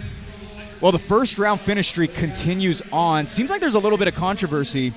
I don't by any means want to speak for anyone, but I did think that she was out, but it seems like other people might not think so. Andrew, I know that you were talking to someone. So I was curious, right? I grabbed Zach Partridge over there, and he had a better vantage point than we did. And he saw the same thing that I thought that I saw. When they stop a fight and the fighter immediately protests, right? That's where it puts up a red flag for me. And it didn't seem to me that Mally went out. And the moment that Dave stepped in for the action to be stopped, she immediately was second guessing the decision. It can happen that you can go out and come right back, but that didn't look like what it was to me. I might have been wrong then, because what I thought I saw was her out and then Dave kind of waking her up and then realizing. So I could be way off. Jason, what do you got? It looks like she was getting her back to the mat at that point from our angle. It looked like she was getting her hips to the mat there. It's hard to say because she was rocked pretty hard from that punch. So, maybe Dave saw something that we didn't see in there because she was hurt pretty bad from that punch. I could be way off. Again, don't want to speak for anyone, but we will have to see. But unfortunately, a loss for Mally Rahimian, but Sammy Odekirk seems to be a solid component at 115 pounds. Very impressive. We talked about the striking at the dojo, but it was the jiu-jitsu that got it done. All right, number 6 here tonight, Dante Morales, Mateo Romero, as we bring him out with Jackson Hoops. Fierce fans, our next fight of the evening is sponsored by Moneyline Go. They will help you build your following with all of your sports picks. Win for yourself and even win with others when you pick Moneyline Go. Fierce fans, make some noise and welcome Mateo Romero and then Dante Morales to the cage.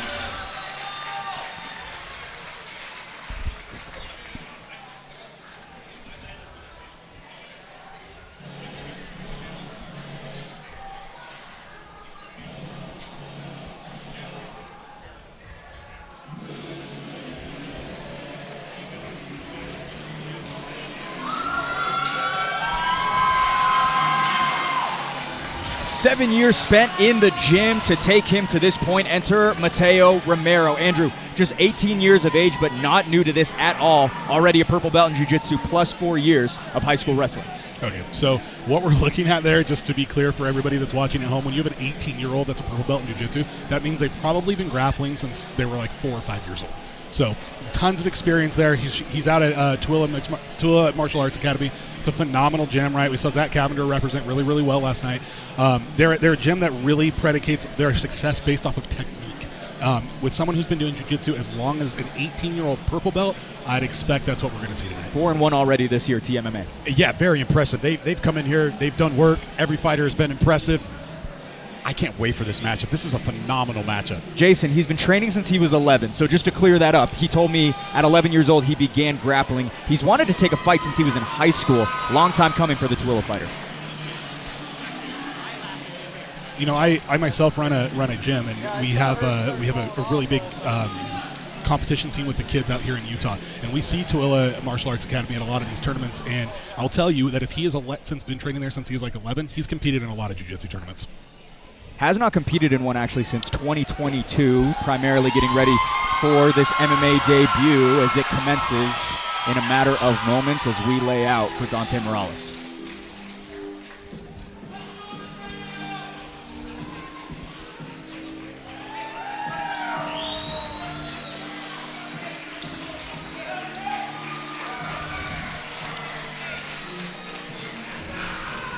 Well, submission after submission, the stock continues to swell for Dante Morales. Jason, picture-perfect performance back in June finds him with walk number 3 in a 7-month span.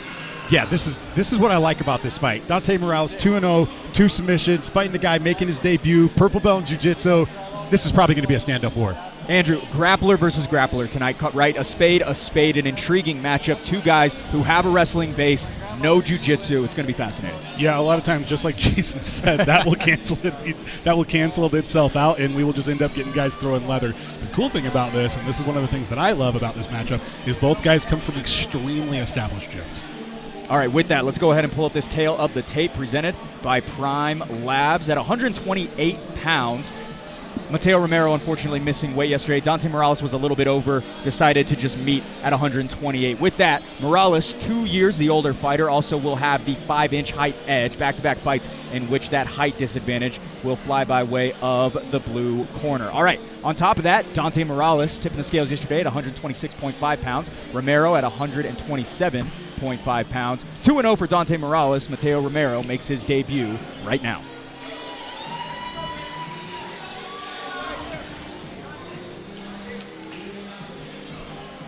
Fierce fans, this fight is sponsored by Moneyline Go. This fight is an amateur 128-pound catchweight bout scheduled for 3 3-minute rounds, and when the fight begins, the referee in charge will be Dave Selyustad.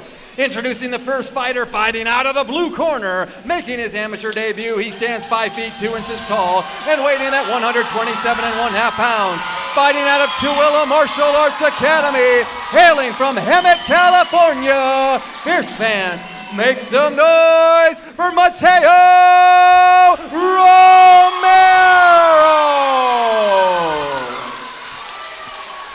And introducing his opponent fighting out of the red corner, holding an undefeated record of 2 wins and 0 losses. He stands 5 feet 7 inches tall and weighed in at 126.5 pounds. Fighting out of Agima Jiu-Jitsu and MMA, hailing from Provo, Utah, by way of Miami, Florida. Fierce fans, make some noise for Dante, the Apex Predator Morales. Dante Morales looks to stay undefeated while sporting the red gloves. Challenging is Mateo Romero, strapped up in the blue gloves. This 128-pound catchweight bout is brought to you by Moneyline Go. Build your following with your sports picks. Win for yourself, win with others. Moneyline Go, an official sponsor of Fierce FC.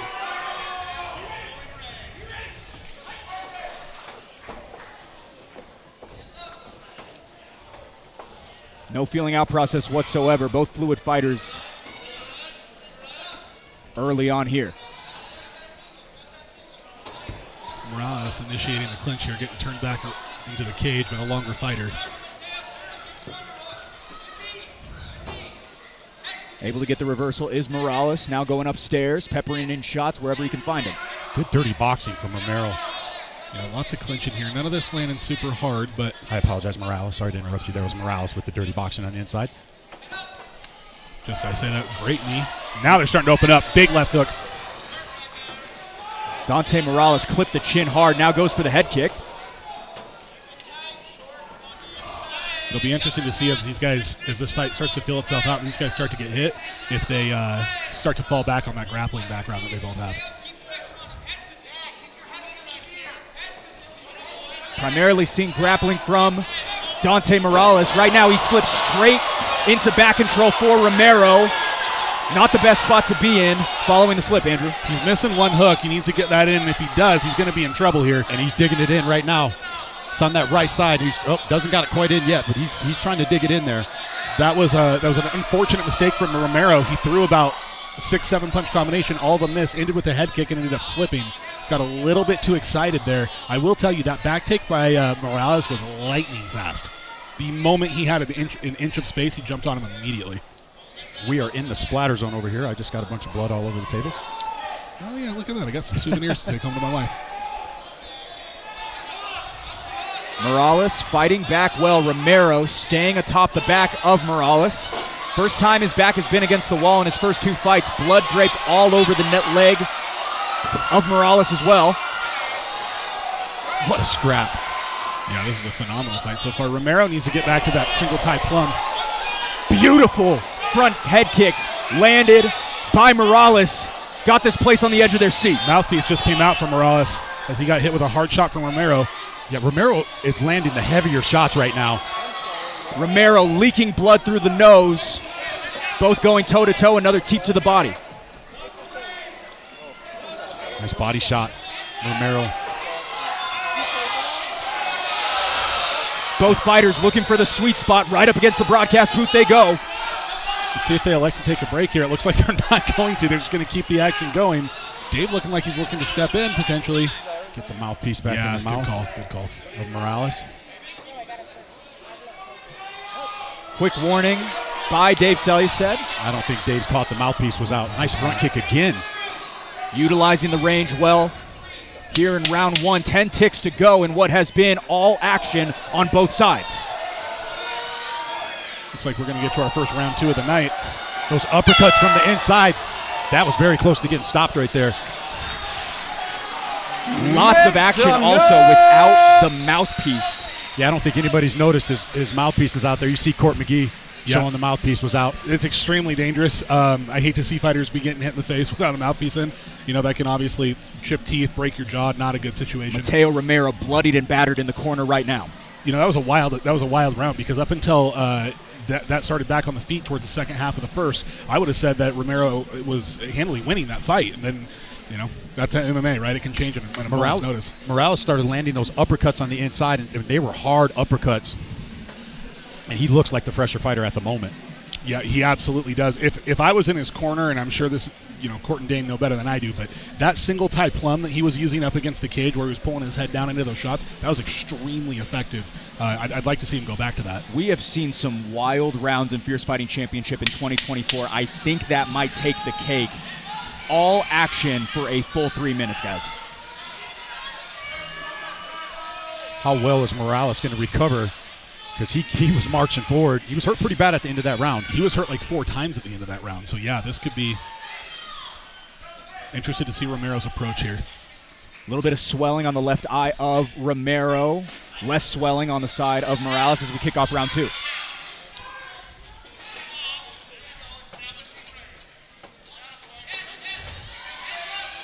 Straight back into the boxing exchange as we go. Morales walking him down. Morales is doing a really good job of using motion to get inside of the longer fighter here. Blood seeping out of the mouth of Romero at the moment, but still garnering offense. Really good head movement on the inside as well from the shorter fighter. Just when you think Romero's going to take in the edge, Morales comes back and throwing big shots. I like the way Romero is guarding with his elbows, like reminiscent of Dustin Poirier, right? And, of course, Joe Louis. I like that like shot hurt him. Defensive. Big uppercut again. Morales in some trouble now. Oh, man. He's leaking bad. Dante Morales attacking the body. Dave Selystead calls it. Dante Morales making it messy at Warehouse 22. 3-0. This kid is a problem. There's blood all over our table, boys. There's blood is everywhere. The prep is red, guys. The prep is red. Dante Morales makes a statement. I'm going to just say this. On the Damage Plan MMA podcast, I suggested Dante Morales is one of the top flyweights within the entire state. Zach Partridge, by no means did he try to combat that, but he did say he's still early on in his career. Toughest test of his career, passes it with flying colors. Flying colors. That very impressive performance. Striking. He stayed composed. He started landing those uppercuts. Try too, baby. I got power in my hands. I got to clean it up, but the power's there. That's something you can't train. It's natural. You're born with it. It's natural. You're born with it. Dante Morales seems to have it. What a finish by him. We've got the finish, actually. Yeah, so he ended up clipping him here up against the cage, and I think his guy was already hurt, but he just really started pouring it on. One of the things I noticed is he went to the body, right? So many times when guys are hurt, they just headhunt the whole time, but he stayed pretty composed, and he started going to the body. Dave had an impressive showing, to be sure. Dante Morales actually receiving a hat presented by one of our sponsors, Rush Hydro. It's signed by Gilbert Burns. He's fighting here tonight. Every fighter who gets their hand raised at Fierce Challenger Series 12 is going to get a signed hat by Gilbert Burns. On the other side, we see Mateo Romero. Took a beating, but gave one as well, Andrew. No, he absolutely did. I mean, he stayed in that fight the entire time. It's one of those fights where it's like, does the stock really go down for losing a match like that? I wouldn't say so, you know. He fought really hard. He was competitive the whole time, had his back, almost maybe got a choke in. So it was a good showing from 2 amateur fighters. All right, let's make it official with Jackson Hoops. Fierce fans, referee Dave Selystead has called a stop to this contest at 53 seconds of the second round, declaring the winner by TKO and still undefeated, Dante the Apex Predator Morales.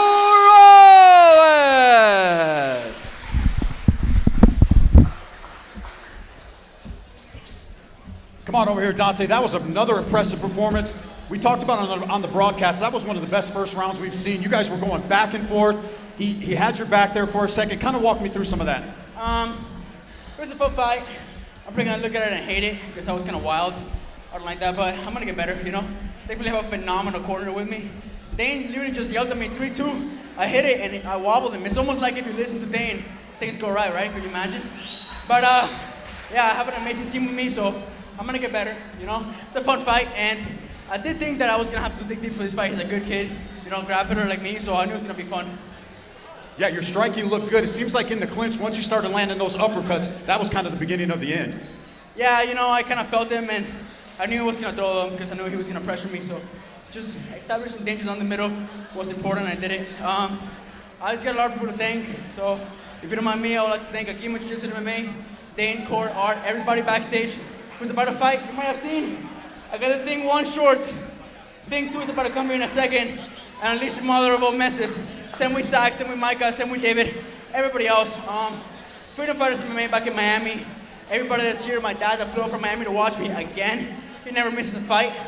Everybody watching at home. And I said already, Athletics, that been doing these shorts for me, thank you. And I got a special shout out to my cousin, Jose Caimares. He was the guy that got me into MMA. He said, quit soccer, this is for you. He introduced me to the love of my life and my girlfriend. And now he's having a kid, man. Today is the gender reveal. I don't know what the kid is yet, but regardless of what the baby is, him and his beautiful wife, Ale, are gonna be the best parents in the world. I'm sorry it's taking so long. I'm so grateful, man. I got so many people supporting me, so thank you so much. Thank you. Give it up for your winner, Dante Morales. Legendary Roofing, Utah's first choice in roofing. Call us today for a free quote. We're happy to help you protect your home with our free inspections and affordable roof installations. Our trusted installers serve the entire Wasatch Front year-round. We have the best roofers in the business. Our teams give you peace of mind with our professional installations. We take care of you from beginning to end with speed and excellence in making sure your investment in the roof of your home is safe and secure. We're craftsmen to the core. We treat your home with respect and give it the care it deserves. We're serving the entire Wasatch Front with knowledge, experience, and purpose. We have the finest craftsmanship, best pricing, and face-to-face customer service because we're Legendary Roofing, Utah's first choice in roofing. Call us today. Legendary Roofing. When cutting weight, you lose more than just pounds. You lose vital hydration. Rush Hydro helps me get back in peak condition after sweat loss leaves me depleted. It was specifically engineered for athletes like myself who need quick hydration recovery. This drink has a special ingredient, cluster dextrin, which is formulated to help my body retain electrolytes, use them more efficiently, and support lasting energy. When it feels like a race to rehydrate, Rush Hydro helps me perform my best. Try hydration redefined at rushhydro.com.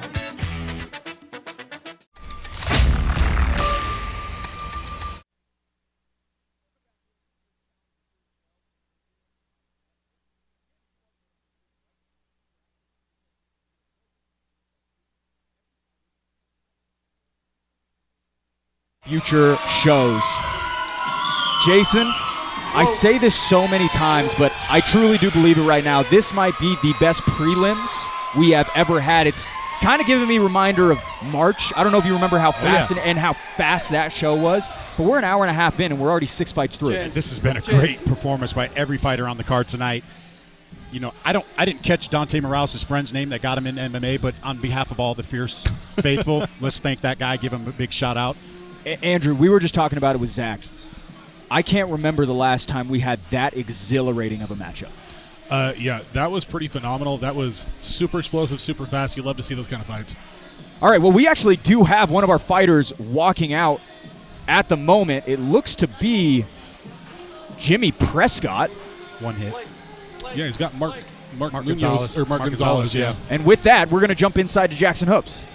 Fierce fans, our final fight of the preliminary card is sponsored by Rockwell Watches. Born out of a need for commitment to redefine style, devote themselves to quality, and remain loyal to those they surround themselves with, Rockwell Watches reveal a life of uncompromising style, action, and confidence fueled by the weight on your wrist and the story you have to tell. They sincerely hope your Rockwell watch serves as a remainder of time when you could say, "Watch me."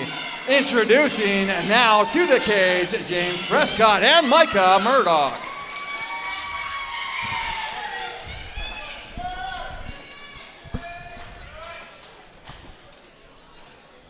and Micah Murdoch to the cage.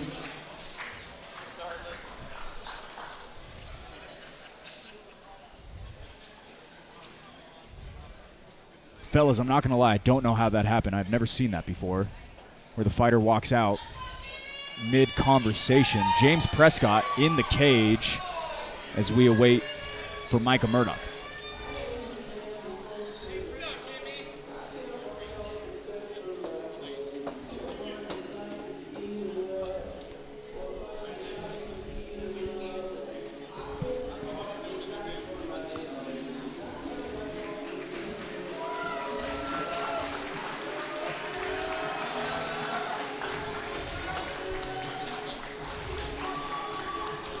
Well, his grappling greatly lended to the debut W, and now looking to build upon that is Micah Murdoch. Jason, his foot was on the gas for the entirety of the debut, a large sample size as he faces another tough test here tonight. We got another Agima fighter stepping in the cage against a one-hit fighter. We got Northern Utah, Southern Utah, a little bit of rivalry. I feel like we have brewing here with one hit in Agima.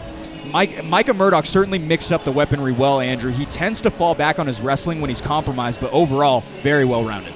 Yeah, and why not, right? When you have a skill set like that, you can just implement it whenever you want, especially in the amateurs when a lot of guys aren't really ready to deal with that level of wrestling. You should use it. All right, with that, let's go ahead and pull up that tail of the tape presented by Prime Labs. Micah Murdoch, Jimmy Prescott for this one. Prescott, 8 years senior, also will have a 2-inch advantage in height at 6'1".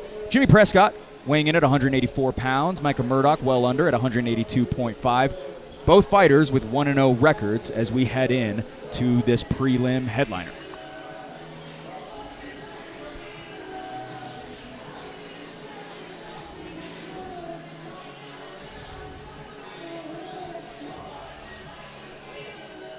Micah Murdoch got caught in a couple of compromising spots, Jason, submission-wise primarily a guillotine, and was able to get out of it and, again, come away with that win over Quentin Henderson in what was a back-and-forth battle. Yeah, once again, he's a guy that's had that experience, got that first fight win out of there, fought out of some tough spots.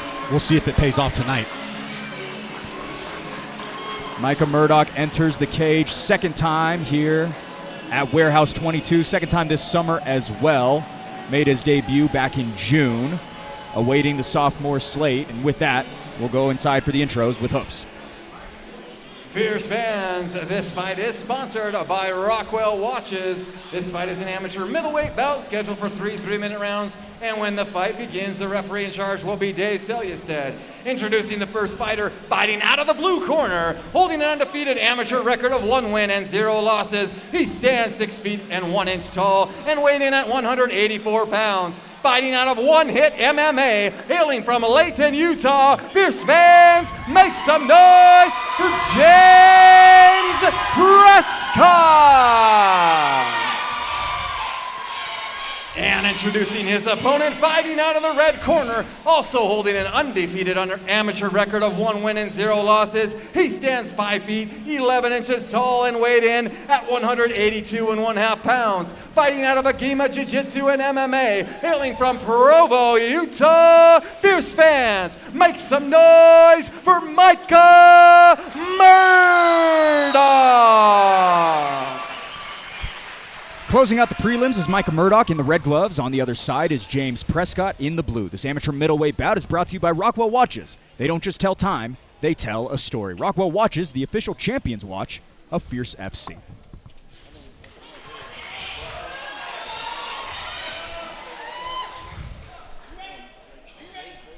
Murdoch, all business in the corner. He's fighting that way, too. Good body lock here. See if he can spin him to the mat. Good whizzer there to counter it. He's going to maybe take his back here, see if he can get the top hook in before he rolls out. Murdoch straight into the action. Prescott did a great job there, putting his hand on the mat and not just getting reversed. Some pretty good grappling going on here. James Prescott, 4 total jiu-jitsu wins in competition. 2 of them by 2 points, 2 of them by submission. Right now, Micah Murdoch being the aggressor. He might be in danger here of this arm coming out. This is a pretty compromising position. He needs to get his guy stacked up on top and get some control here. If he's able to get that arm pry it out, he's going to be in a world of trouble. Micah Murdoch received his jiu-jitsu blue belt in May of 2023. James Prescott still a white belt up to my knowledge. There's the tap. Micah Murdoch, 2-0 for the Agema fighter. Successful once again at Warehouse 22. Pretty impressive transition there. Yeah, very impressive transition. Micah Murdoch didn't even, there's some emotion from him. Like, he was very stoic walking into the cage, and he just let out a little emotion there. Yeah, I'm looking at his body language now. He's actually shaking. He's pretty pumped up. He should be. I mean, that was really nice grappling display there. Back control, like I said, posting off to not get reversed. His opponent started to fight the single leg to try to get him off, and he transitioned up high into the arm lock position, and the rest was history. Micah Murdoch making his name at 185 pounds. James Prescott back to the drawing board. He's going to move to 1-1, but Micah Murdoch seems to be a problem at 185 pounds, Andrew. Yeah, I mean, that level of grappling, that was impressive level of grappling. It's one thing to do it in the gym, right? It's one thing to perform in the gym when you know you're not going to get your face punched in if you mess up and the lights aren't on you, but it's another thing to do it inside of the cage. Micah Murdoch all over the cage. Jackson Hope saying we got to make this one official. It looks like we will do so. Having a quick chat with Jason Laporte. They will have more of a conversation with a hot microphone on the other side of this. To make it official, back in we go to Hoops. Fierce fans, referee Dave Selya said it's called a stop to this contest at 57 seconds of the very first round, declaring the winner by submission due to an armbar, Micah Murdoch.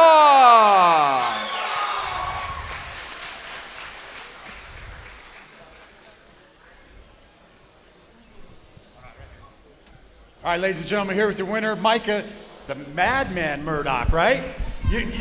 When we started the fight, we talked about it on the broadcast a little bit. You were very stoic, man, no emotion, and you just let it all out. You know, sometimes not talking helps you focus, but let's get your mouth inside. Yeah, sometimes it's needed as well. Yeah, that was a quick performance. Is that how you seen the fight finishing? I knew he was going to hit me with something hard, and the cage is really small, so I had a little sweep I was going to try and do. I also wasn't told he was a southpaw until I got in the cage and he tried striking with me, so that was a bit odd. Yeah, but I wanted to knock somebody out tonight. It didn't happen. I worked that armbar all the time in practice. There's a triangle choke to it. It's pretty fun to do though. Yeah, that was a very slick transition. 2-0 now. When are we going to see the Madman back? I want to be back before I'm turned 21 in January, before the alcohol consumes me. So get me back here. I'll take anyone. Just making sure it's December or earlier. Anybody you want to give a shout out to tonight? My family's here. I really like them there. Got Reese, my dad, my brothers, my cousins here too. Everyone that's out in the back, we got thing 1 and 2. 2's coming up in a second, and he's more dangerous than the first. So get ready for him. I love it. Can't wait to see you back in the cage. Give it up for your winner, Micah Madman Murdoch. Welcome in, everyone, to the main card. Mike's side is my right-hand man, Jason Laporte, as well as Fierce FC heavyweight Andrew Boquette. I'm Blake O'Rulian, alongside to call the action. Jason, the prelims certainly delivered, but this main card makes for some intriguing matchups. I don't know how it can get much better than it did for these prelims, but buckle up because I think this main card is going to be phenomenal. Andrew Boquette, any interesting fighters that fly off the film for you here on the main card? So for me, it's 100% David Kim. Like, I can't wait to watch him fight. So a little bit of history. So David Kim is from the same Taekwondo school that I am from back when we were like little kids. Oh, wow. Yeah, and so I remember I was talking to him, and he was telling me that at one point he actually went to Korea and went and trained at Yongin University, which is like the top Taekwondo school in Korea. I remember them going on that trip, but I was a little older than him, so he must have been, he was like a little kid. He was like 7 years old. Started training at 5 years old, so Yeah. that being the case certainly lines up. And is he crowned the Fierce Fighting nicest fighter in Fierce Fighting Championship history? Did we crown him that? I would argue he's definitely up there, certainly one of the candidates, no doubt about it. All right, inside, we're going to kick off the main card with Jackson Hoops. Fierce fans, welcome to the main card. Everyone tuning into the pay-per-view and everyone here inside Warehouse 22 in Syracuse, Utah. Put your hands together and make some noise!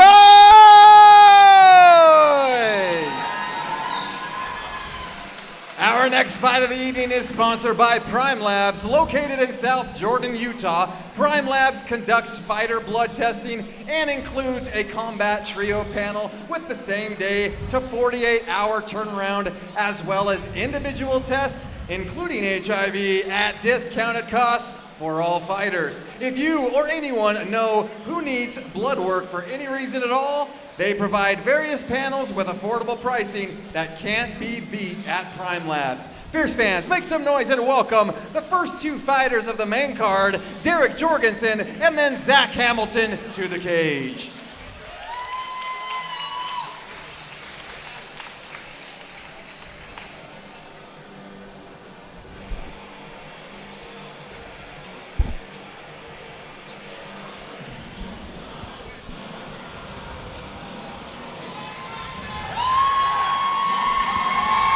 Well, he put on a show earlier this summer. Now back is Derek Jorgensen. Andrew, historically a grappler, but showed off the striking regimen last time out in a 3-round war in which he came out on top. Yeah, he's got the USA Wrestling tattoo of doom. You never want to see that when you first get into the cage with the guy. His last fight was incredibly exciting. Really, really action-packed. And yeah, looking for big things from him tonight. Jason, he seems to be expanding the arsenal with each walk. Only one attempted takedown last time out, 91 unanswered shots in that 2 minutes and 31 seconds in which he was trying to finish Tate Martin. Yeah, he's sharpening up his skills. I know he's got some striking training in with Joe Haro, and you know I would not be doing a broadcast for the Twilla Martial Arts Academy, guys, without giving a shout-out to my boy Brandon in Tennessee. I know you're watching, brother. You know, we actually had someone earlier out of Twilla, and I was surprised you didn't mention it. I was waiting for Derek because I don't know how well he knew the other guy because he was a debuter and he's been back in Tennessee for a minute. And I know he knows Derek Jorgensen, so Brandon, I was specifically waiting for Derek. I didn't forget about you, brother. Death, taxes, mentioning your friend out of Twilla Martial Gotcha. Arts. Derek Jorgensen, 2 in a row on the hottest streak of his amateur career. Very interested to see what the results render for the Twilla fighters.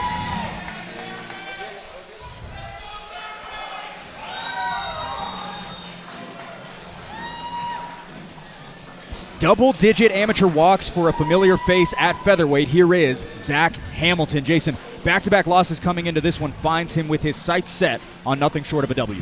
Yeah, this is a guy that's just always in there. He's always in the fight. You know, a little behind the scenes, I know the Twilla Martial Arts Academy guys have been down to Agima and trained, and these guys actually trained a little bit together. And the first thing they said to each other, Zach said, "Hey, we're probably going to fight someday." And here they are fighting. Speaking of which, Zach Hamilton last night at yesterday morning, I should say, at weigh-ins, in very good spirits. The best feeling I have felt from Zach throughout the entirety of his MMA career. It's always good to have a little bit of that coming into a fight, Andrew. Yeah, it's really interesting to me. I wasn't aware until Jason just said it that they have trained together before. That introduces a really unique element into the fight. When you spend time in the gym with somebody, and you guys both know this, you know who's better. Like, you guys know out of your training partners who is better than you and who is not. And so I'm sure these guys are pretty well aware of who is the more skilled fighter. Doesn't necessarily mean you're going to win, like we talked about earlier, but it does change the dynamic a little bit. All right, let's go ahead and pull up that tail of the tape presented by Prime Labs. Zach Hamilton, Derek Jorgensen, both fighters 30 years of age. The slight height edge will fly by way of the Agima fighter. Zach Hamilton did miss weight at 147 pounds. Derek Jorgensen tipping the scales under at 145. Hamilton with a record of 5-4, a little bit less tread on the tires on the other side with 3-2 for Jorgensen. Inside, let's go to Hopes. Fierce fans, this fight is sponsored by Prime Labs, and this fight is an amateur featherweight bout scheduled for 3 3-minute rounds. And when the fight begins, the referee in charge will be Dave Selyusted. Introducing the first fighter, fighting out of the blue corner, holding an amateur record of 3 wins and 2 losses. He stands 5 feet 10 inches tall and weighed in at 145 pounds. Fighting out of Twilla Martial Arts Academy, hailing from Twilla, Utah. Fierce fans, make some noise for Derek Jorgensen. And introducing his opponent, fighting out of the red corner, holding an amateur record of 5 wins and 4 losses. He stands 5 feet 11 inches tall and weighed in above the contracted weight at 147 pounds. Fighting out of Agima Jiu-Jitsu and MMA, hailing from Springville, Utah. Fierce fans, make some noise for Zach Heavy Hands Hamilton. Kicking off the main card is Zach Hamilton in the red gloves. Back once again is Derek Jorgensen, fitted in the blue. This amateur featherweight bout is brought to you by Prime Labs, providing fighter blood testing with a same-day to 48-hour turnaround at a discounted price. Call today at 385-645-7400. Prime Labs, an official sponsor of Fierce FC. I love this matchup. Jorgensen, 2 wins in a row. Zach Hamilton dropped his last 2, certainly hungry for a win. Slapping leg kick echoes through the event center in favor of Jorgensen. Hamilton blitzes in, initiates the grappling. Jorgensen reverses the position. Yeah, good underhook here. He's getting good head position against the cage, which is super, super important when you're trying to take your guy down. Good wrist control. See if we see some knees coming up the middle here. Dave Selystead, no nonsense on that cage, checking on Derek Jorgensen's hand placement as well. Good little attempted judo throw there into a potential guillotine, but like I was saying, he's keeping his head position really high, which is very important to be disciplined on that up here against the cage. Zach Hamilton, 3 wins by submission. However, it's been nearly 2 years since he has recorded one under his record. Jorgensen, the aggressor right now, looking to mat this one. Hamilton finds his way on top. Did that same step over trip, and that time it was successful. Potential arm lock here. And he's got it. That's tight. That looks arm might have slipped out. He needs to turn, but this looks like it might be an early night. Hamilton has been submitted 3 times in his career, a couple of times by armbar. He's got to turn. He's got to get on his knees and start fighting that. The longer he lays here, the deeper this is going to get. Okay, he's doing the right things now. If he keeps him stacked, he might be okay. Hamilton, a purple belt in jiu-jitsu, but Jorgensen seems to have it. Jorgensen's crossing his ankles, and that might be the thing that doesn't allow him to get this. I'd love to see him curl the head, but this is going to get real technical here now. They're against the cage. Both of their coaches are able to tell them how to make these little micro adjustments. And it looks like his elbow might be out. Hard to see from our vantage point, but there's the tap. Derek Jorgensen, the seamless submission in Syracuse. Very impressive by Derek Jorgensen. Yeah, it looks like we may have an injury here. Never love to see that, but sometimes in these fights, these things can happen so quickly. 3 in a row by submission. 3 wins in a row. His 3rd win by submission. Derek Jorgensen going to move to 4-2. He's on a hot streak, Andrew. Yeah, and that was really good. He didn't panic up against the cage when he was he had his position, but it wasn't all the way locked in. He had to work his way through the submission there and ended up coming out on top of it, which is really nice. Pretty clean little armbar there. I thought he was going to go rushing for a minute, and he ended up just staying on his back and finishing it up. Unfortunate way for this one to close out for Zach Hamilton. Looks like we do have the replay presented by Bet Openly. Andrew, we'll take it to you. Yeah, so let's see. So this is where Dave's, like we were saying, being really picky about the cage, which is good. Doesn't look like he has the amount of the fulcrum needed to extend the arm here. Let's see the adjustment that he makes. Boom, right there. Does go belly down, and as they turn over, he got a little bit more elbow exposure there, and that allowed him to get the armbar. Submission in the transition, and with that, Derek Jorgensen seems to be a hot prospect at 145 pounds. Yeah, he certainly does. That I'm so big on jiu-jitsu and grappling and fighting, and I don't want to sound like a broken record and just keep saying it, but the thing is, if you have a significant grappling advantage, you have almost a trump card. All right, man with the final call. Back in. We jump to hoops. Fierce fans, referee Dave Selystead has called a stop to this contest at 1 minute 48 seconds of the very first round, declaring the winner by submission due to an armbar, Derek Jorgensen.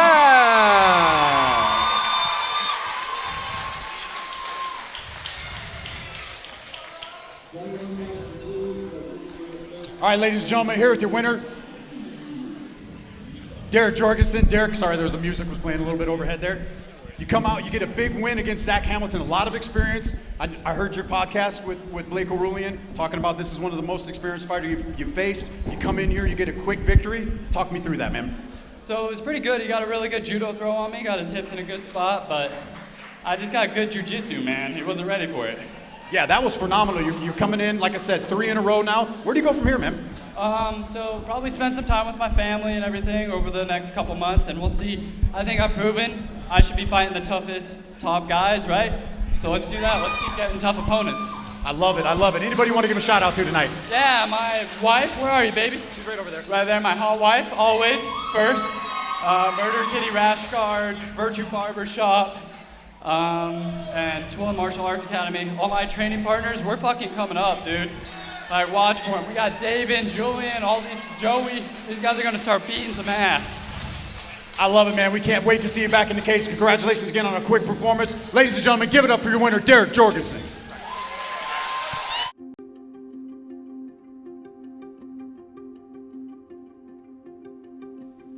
FST. Who is FST filtration? What is FST filtration? You see, FST is more than a filter company just trying to be cool. FST is a solution-based company in the heart of Utah, where hard work is embedded in its roots, and providing superior indoor air quality is our mission.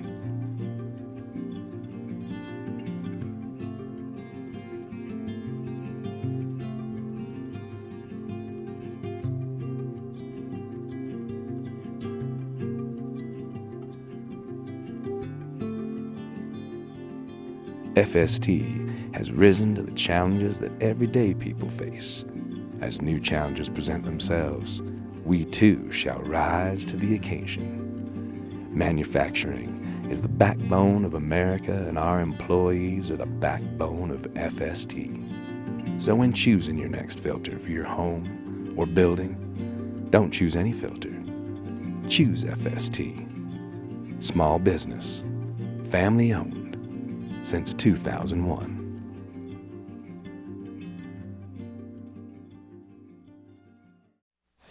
Welcome back into Syracuse, Utah. Blake O'Rulian alongside my man Jason Laporte, Andrew Boquette. Always good to be with you on a Saturday night. Scan the QR code on your screen right now for access to Fierce FC's digital program. Get the inside scoop on every fighter making the walk tonight, as well as additional information on future shows. Derek Jorgensen gets it done, 3 in a row for him. Zach Hamilton, unfortunately, falls to 0-3 in his last 3. Yeah, a great performance by Derek Jorgensen. You can see the improvements after coming off of some tough knockout losses. You've seen him come back and improve. I love that from Derek Jorgensen. Gaining his composure back, it seems like, Boquette. Yeah, absolutely. I mean, there was a little bit of he had to fight through a little bit of contention there in that fight, and he ended up doing what he does, which is jiu-jitsu and getting submission wins, right? All right, with that, we might see a little bit more grappling here between Jacob Mendenhall and Mason Moyes. With that, we go to hoops. Fierce fans, our next fight of the evening is sponsored by Ageless Men's Health. Their second-to-none protocol monitors all the levels surrounding testosterone that are relevant to your well-being. Ageless Men's Health uses injections, not transdermal pellets or topical creams, so they can control your dosage with dynamic precision with no fear of cross-contamination. Their protocol is tried and true. Feel better, look better, be better with Ageless Men's Health. Fierce fans, make some noise and welcome Mason Moyes and then Jacob Mendenhall to the cage.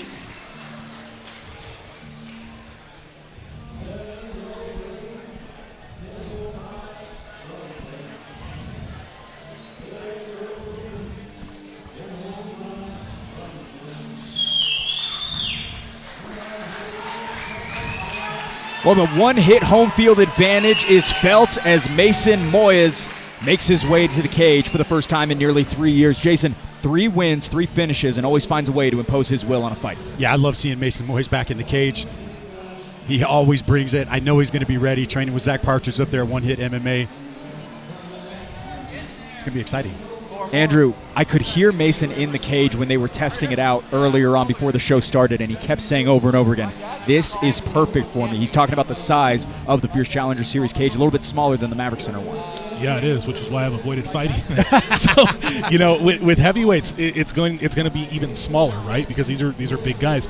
If your plan is to grapple, though, that gives you a significant advantage over your opponent, particularly if you already are enjoying the grappling advantage. Omnipresent pressure by Mason Moyes. 4 minutes and 45 seconds of control time compiled in a 6-minute fight last time out.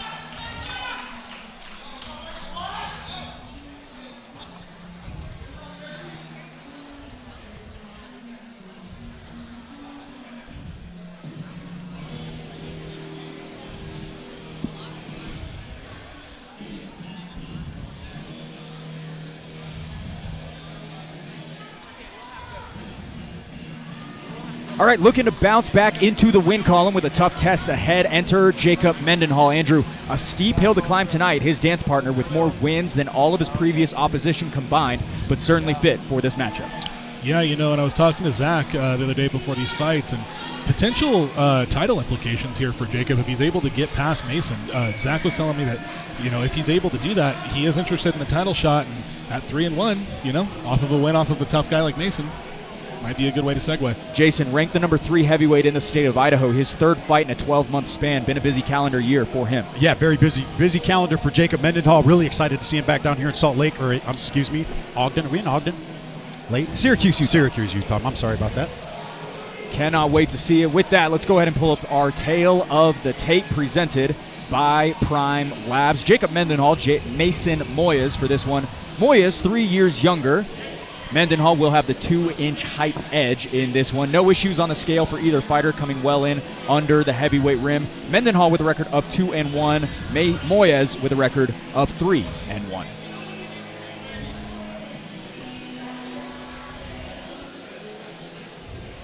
Fierce fans, this fight is sponsored by Ageless Men's Health. This fight is an amateur heavyweight bout scheduled for 3 3-minute rounds, and when the fight begins, the referee in charge will be Dave Selyestead. Introducing the first fighter, fighting out of the blue corner, holding an amateur record of 3 wins and 1 loss. He stands 5 feet 11 inches tall and weighed in at 243 pounds, fighting out of One Hit MMA, hailing from Layton, Utah. Fierce fans, make some noise for Mason the Monster Moyes! And introducing his opponent, fighting out of the red corner, holding an amateur record of 2 wins and 1 loss. He stands 6 feet 1 inch tall and weighed in at 239 1/2 pounds, fighting out of Legacy MMA, hailing from Nampa, Idaho. Fierce fans, make some noise for Jacob the Titan Mendenhall! Idaho's own Jacob Mendenhall in the red gloves, Mason Moyes counters in the blue. This amateur heavyweight bout is brought to you by Ageless Men's Health, committed to improving men's health for nearly 20 years. Ageless Men's Health, an official sponsor of Fierce FC. Sorry to put you on the spot, Blake. If anybody knows, you know. Do you know how long it's been since Mason's last fight? His last fight was September 18th of 2021. It was a win by TKO. Okay. And Mason says no to the glove touch. I love that. Jacob says, all right, I'll throw some punches at you. Met with a little bit of offense early by Mendenhall. He's look a little hesitant. Just talking to Mason as he enters in on the takedown. Claims that his last performance, though it was a win, was his worst performance yet. Has a hard time looking back at it. Feels like he has filled in the cracks in many spots of his MMA game. We're seeing him on top right now. It's always nice when you hear an amateur fighter critiquing their own victories, right? Just because you won doesn't mean you're necessarily happy with your performance. I know how that feels. And this is not where Mendenhall wants to be with Mason Moyes on top of you. I've rolled with Mason a few times, and it is not fun having him on top of you. It's a big body to be, to be smothering you like this, and especially from half guard. I will say I don't like Mendenhall, what he's doing here to try to get up. He's going the wrong way. Now he's getting upright. He's got the underhook, going to the full guard. This is going to be very, very helpful for him. It is going to be really tough, though, to try to get up from this spot. Might have been better off, getting to the underhook to the single leg and just getting up on his knees. But see if Mason's just content here to hold him down and, and play the chill Sonnen strategy. Yep, there it is, body head. Moyes has been grappling his entire life. Only had 1 fight over the past 5 years, but wants to get the ball rolling once again. Obviously, this is the first stage in that. Just about halfway through round 1. Impressed with Moyes and how he set up that takedown to begin the fight. Waited for his time, caught the leg, got the takedown. Now he's on top, doing damage. Yeah, this is not a good position. Mendenhall needs to get his feet on Moyes' hips and push him away. He's got to create space here. Raining down blows, utilizing the grappling as he finds himself heavy on top of Mendenhall. Back into a familiar position for Moyes. Great pressure from Moyes. Yeah, and that was... He was able to get that position because Mendenhall made some pretty serious mistakes there grappling. He keeps trying to just get up and go the opposite way of Mason, and it's giving him the ability to take these really dominant spots. He's looking for an arm. Moyes searching for a submission. Looks like he's going for an Americana. He's getting under the elbow, though. There he is. And Mendenhall scoops his arm back in. Moya's a state-placing wrestler at Layton High School back in the day. Looks like he may be looking for an arm lock. Yeah, he looks like he's isolating that arm there. Better strategy is just to hit him in my book, but Mason wants that arm. Yeah, he does. Peppering in more shots, making his weight felt on the lighter opponent in Mendenhall. This high S mount's a pretty miserable position to be in with a heavyweight. There you go, Mendenhall. That's what we needed to see. That was a really excellent way to get up there on that single. Fights his way to it, an arm-in guillotine with just 10 seconds to work. He just looked over at Zach and smiled at him. I think Zach said, "Do you have it?" He said, "No." Transitioning his way over, saved by the bell, but Mason Moyes seeming to swell as a favorite through the first frame. Well, we saw the game plan. Mason Moyes wanted to get the fight to the ground. He got it there. Great transition. Stayed on top the whole round. Landed some damage. Clear 10-9 round for Mr. Mason Moyes. In terms of Jacob Mendenhall's corner, coming off of a loss earlier this year, what are you saying to him, making sure he doesn't face back-to-backs? He's making some elementary mistakes at the grappling, if I'm just being totally honest, right? These are amateurs, and you expect some of these mistakes to be made, but the things that he's doing is allowing Mason a lot more dominance than I think he would normally have. He needs to stop the takedown. There's obviously a grappling discrepancy here, and so, maybe be a little bit slower on the approach, use your jab to measure out. I'd say no kicks, right? Because he got in on the single leg, that's what he's looking for. And yeah, he's got to keep the fight on the feet if he wants to have some success here. Yeah, one of the key components of my scouting report on Mendenhall was that he primarily keeps the fight standing when he's in the driver's seat, doesn't want to be taken down once again, because he was having success early on in that first round, Jason. Yeah, he came out and threw a couple big shots. And like I said, Mason baited him in there, got that single leg, got the takedown, and controlled the fight from there. We'll see how the second round plays out. Neither of these guys, for heavyweights, look too tired. They look like they're pretty well-conditioned guys. Poised and patient on both sides in that first round, seeming to go to Moyes as we kick off the top of two. There wasn't a ton of activity, but sometimes, the nerves alone can make you tired, so. And you see what Mason's trying to set it up, and that's exactly what he did. He waited for that overhand, got right in, now he's got double underhooks. Pressure on the cage for Moyes. Moyes is doing a good job keeping that head position. Let's see if he tries to sneak around. Mendenhall driving hard on those whizzers. The head battle here is what you want to be looking at. Mason's trying to get inside head control. Mendenhall able to reverse the position. But without double underhooks, I don't know that he's going to be able to do much with it. Moyes fights it back, nearly mats the opposition, unable to do so. Back to the standing exchange as we go. So this is getting interesting now because these he needs to drive his arms underneath Mason's arms to stop this takedown. He can't go over the top. And Mason took a deep breath when he went up against the cage that last time. That's what I was about to say. Sometimes when these wrestlers don't get these takedowns, it takes a lot out of them. Mendenhall needs to stop striking here, and he needs to address the takedown. He needs to push Mason's head down to the mat and get his hips away. I think he's listening to you. He's putting pressure on the head right there, and then Mason scooping that leg up. In terms of gas tank preservation, Mason Moyes has never been to a third round in his 4 fights previous. Got to wonder how things will play out if we see another 95 seconds. I don't like Mendenhall just trying to overpower Moyes here. He's too big of a guy to be doing that. He needs to get some leverage. He needs to drive in with the underhook with his right arm. Mason's got his arms locked now. He may be looking to dump him, but again, that's a really high energy takedown. Yeah. Still trying to reel in that leg, unable to do so. Mendenhall. I think Mason's exhausted. He's living and dying on that single leg. Nice knee to the body by Mendenhall. He's listening to his corner. He's having a lot of success here. Those are heavy shots from the heavyweight on top. Now Mendenhall on top. Yeah, and I don't think this is skill. I think this is an exhaustion thing. I was just going to say, if I was his coach, I might be making him stand up here, even though he is having success. Dave Selyusted will lean in favor of the Idaho fighter. Back up to the feet we go. Slower to get up is Moyes, but still fighting back. Now Mendenhall having success. That is the problem with heavyweights, though, right? We just saw Mason landed a big overhand right. One punch can change the fight.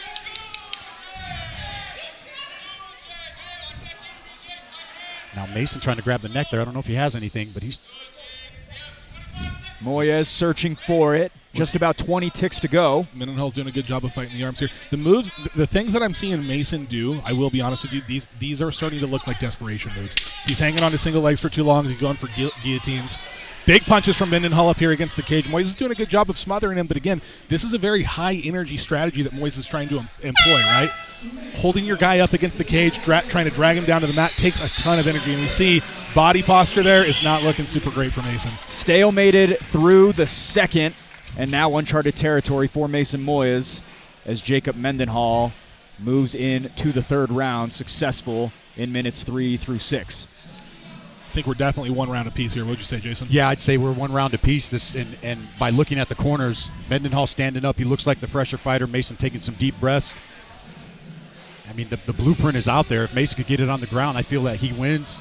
I feel like if Mendenhall can stop those takedowns, I think he's going to win. Mendenhall's corner is extremely aware of Mason's conditioning right now. They keep looking back over at him. I think they're telling him, hey, this guy is exhausted. You need to put the pressure on him and see if you can get him out of here. Seems to be sharp in between the ears on both sides. Moyes off of the stool. Mendenhall hasn't taken a seat. And with that, the third and final round commences to kick off this heavyweight bout. If Mendenhall can be a little composed here and drag Mason into the middle of the cage where he can land some shots on him, drive Mason into some right hands, I think he'll be really successful. He needs to take his time. This fight's in his corner right now. Yeah, he can't get sloppy because Mason that's what he wants. He's waiting for him to come in so he can tie up and get that takedown. Mason did tell me that he has certainly been working on his striking, but met with another ace in that department right now, trading back and forth. Moyes up against the cage.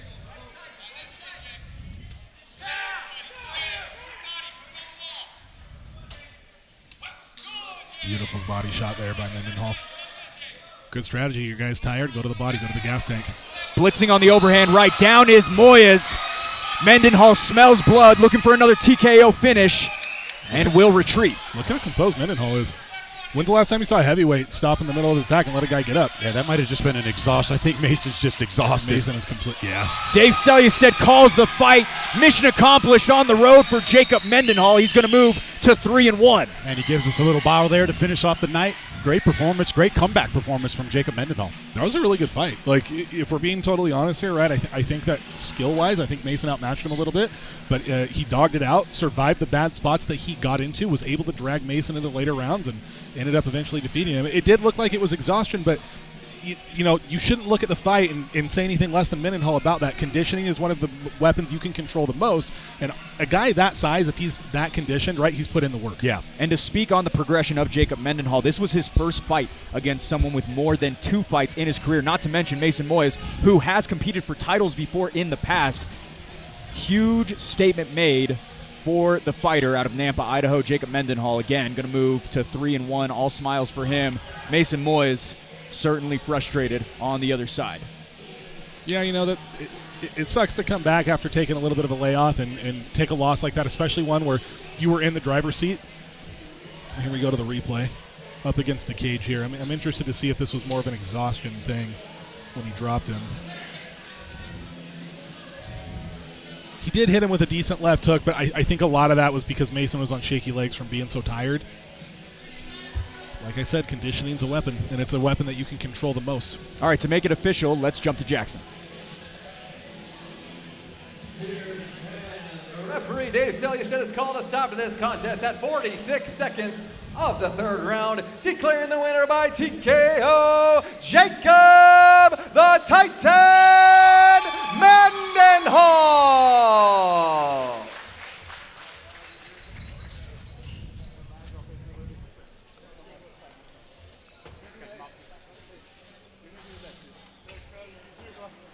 Ladies and gentlemen, here at the winner, Jacob Mendenhall. Jacob had to fight through a little adversity in that first round. Talk me through what was going through your mind coming into that second round. Oh man, after that first round, Mason's a hell of a ground game dude, man. He held that top position pretty well, and second round, I just wanted to come in, make sure I kept standing, try to take advantage if you try to shoot in to get a little bit better position, so. Yeah, and you did that very well. You ended up getting the TKO finish. What's next for you, man? Next for me is hopefully going to be fighting down in Nampa, Idaho for RCC, going for a belt hopefully in October. And I want to take this moment right here to say to my wife and my girls, I love you both and all of you so much. You guys are my goddesses. I know it's tough with me being in camp and stuff. You guys got to deal with me gone all night long, but I love and appreciate you all. I want to thank my team and my coach. You guys, you got me here.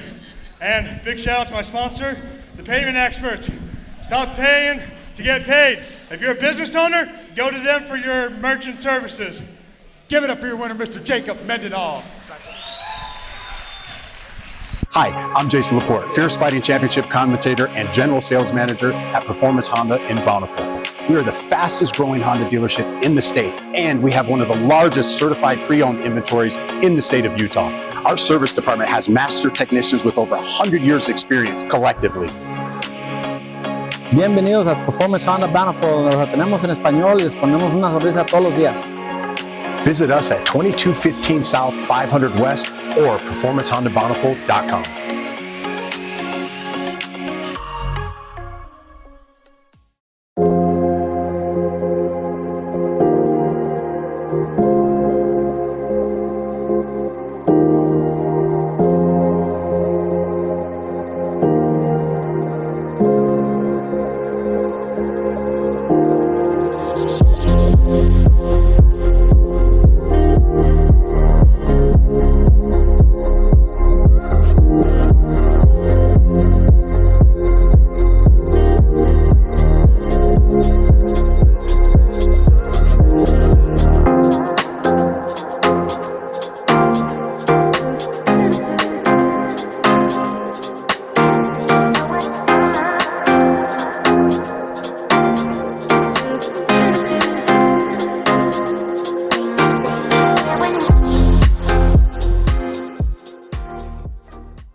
Scan the QR code on your screen right now for access to Fierce FC's digital program. Get the inside scoop on every fighter making the walk tonight, as well as additional information on future shows.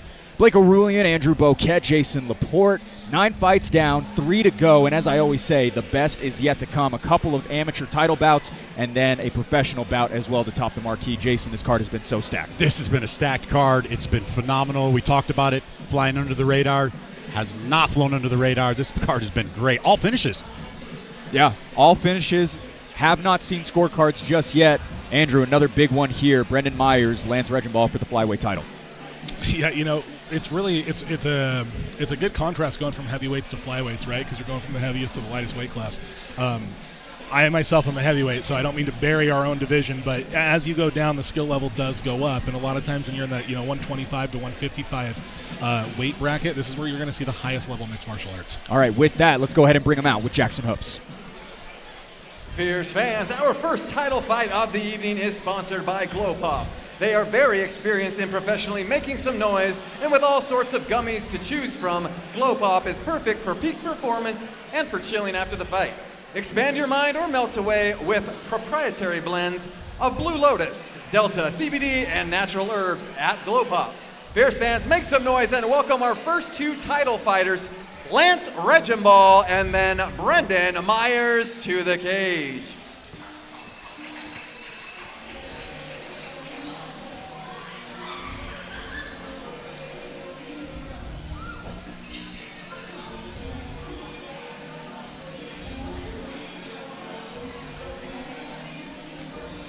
A rising star for the Montana MMA scene, enter Lance Regenball. Andrew, been in combat sports for the better part of a decade, and despite only being 21 years of age, has seen just about every aspect that the fight game has to offer. Yeah, experience is invaluable, right? Like, experience is experience. It doesn't matter if you're winning or losing. The ability to get in there, compete, know how to compete, deal with the emotions that you're going to deal with, do the weight cut. People underestimate how important those things are. It's one of the reasons why activity is so important. You know, you forget some of those things when you're not fighting consistently. Jason, when talking about Regenball, he's around the best that Montana has to offer. He's the teammate of the BKFC World Champion and former Fierce FC Featherweight Champion Kai Stewart over at Flow State Athletics in Great Falls, Montana. Yeah, not a bad person to have train in the training room with you with Kai Stewart. Phenomenal wrestling. I expect to see a little bit of that tonight from Lance.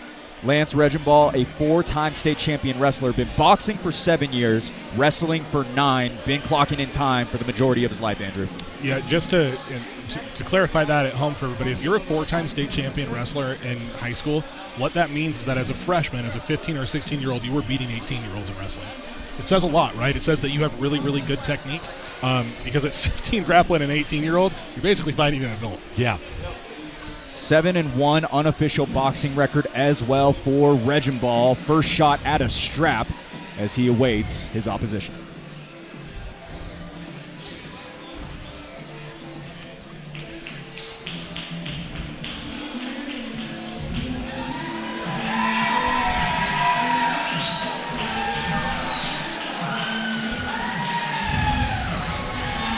back with a bang, and up for a belt here is Brendan Myers. Jason, one fight removed from his last title bout, but built himself back up in March, besting a vet like Jordan Munoz in just over a minute. Yeah, Brendan Myers looked phenomenal. Great bounce-back victory win for him, and I promise if you've been watching, this is not Dante Morales fighting again tonight. This is Brendan Myers. They do look eerily similar. They look like brothers. They look a lot alike. But love seeing Brendan Myers. Love what he brings. He's a fighter, man. He always brings it. He's all heart. And he went back to the dark hair. He was rocking the blonde hair for a minute. He was rocking the blonde hair for a little bit, still training at the pool, it seems like. I know I have to mention that every single time. I just can't believe how tan this kid can get. I was going to say, I watched the weigh-ins last night. I'm like, has he been tanning? No, just working at a pool. That's what he's been doing over the past year or so. And Andrew, on top of that, his hands have improved with every fight, hence dropping his last opponent in the first 12 seconds. Yeah, I mean, he's at the right gym to do it. I don't want to sound like a broken record. We just keep talking about how great Akiba is, but they have success, right? Like, we see it time and time again, so that's a good place to be. All right, with that, let's go ahead and see what flies off the film for this amateur flyweight title bout between Brendan Myers and Lance Regenball. Brendan Myers, 25 years of age, 4-year senior to Regenball, also will have the 4-inch height advantage in this title bout. Both fighters coming in under the championship rim of 125 pounds. Myers with a record of 4-2. Regenball with a record of 3-1.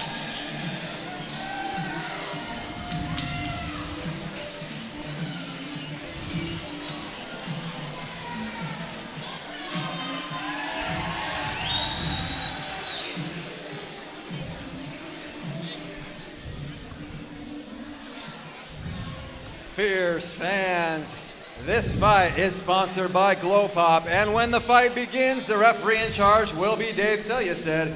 This fight is scheduled for 5 3-minute rounds for the Fierce Fighting Championship Amateur Flyweight title. Introducing the first fighter, fighting out of the blue corner, holding an amateur record of 3 wins and 1 loss. He stands 5 feet 2 inches tall and weighed in at 125 pounds. Fighting out of Flow State Athletics, hailing from Great Falls, Montana, Fierce fans, make some noise for Lance, the terrifying toddler, Regenball. And introducing his opponent, fighting out of the red corner, holding an amateur record of 4 wins and 2 losses. He stands 5 feet 6 inches tall and weighed in at 124.5 pounds. Fighting out of Agima Jiu-Jitsu and MMA, hailing from Clovis, California. Fierce fans, make some noise for Brendan the Menace Myers.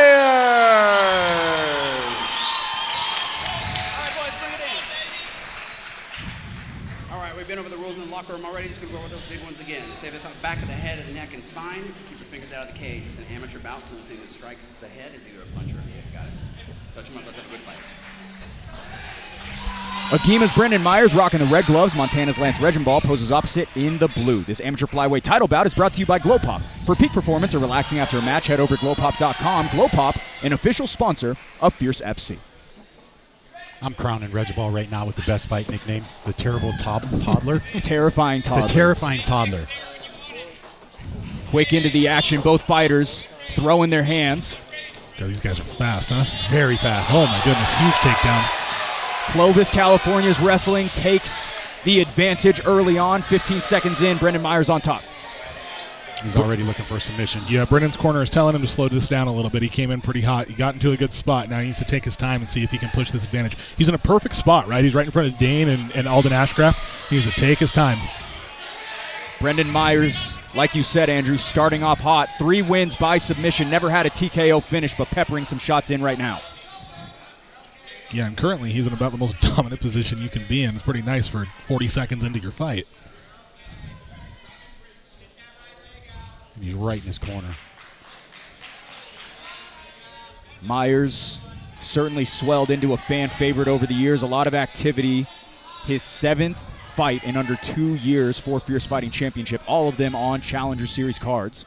Lance is doing a pretty good job of fighting the hands here, but Brendan was just able to get his other hook in, and now slowly securing a more and more dominant position up against the cage. It looks like he's got a tight body lock on, too. I can't see if that other foot's... It is. It's locked up. Myers, a purple belt in jiu-jitsu, received that back in April of this year, just a month after his win over Jordan Munoz. now searching to cinch in a rear naked choke. You know, keep in mind, especially for fighters, all right, everyone's a knucklehead. Anything above the neck is still the neck. So you get your face cranked on, you can still tap. Still seated is Regenball.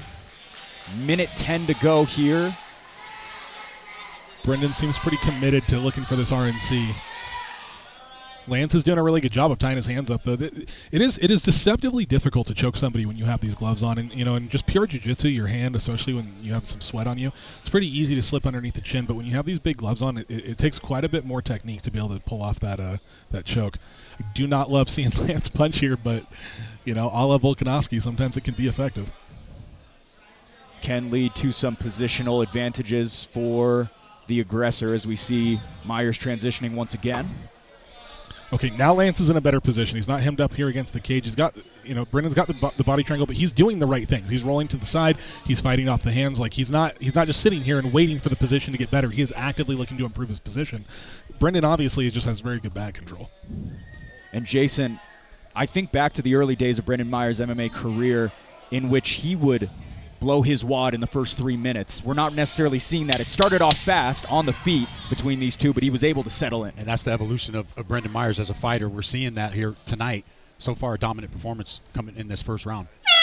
Make some noise. Interesting first round. Grappling in favor of Myers, able to control the majority of the first 3 rounds, but breathing heavily as he awaits his cornermen to come in.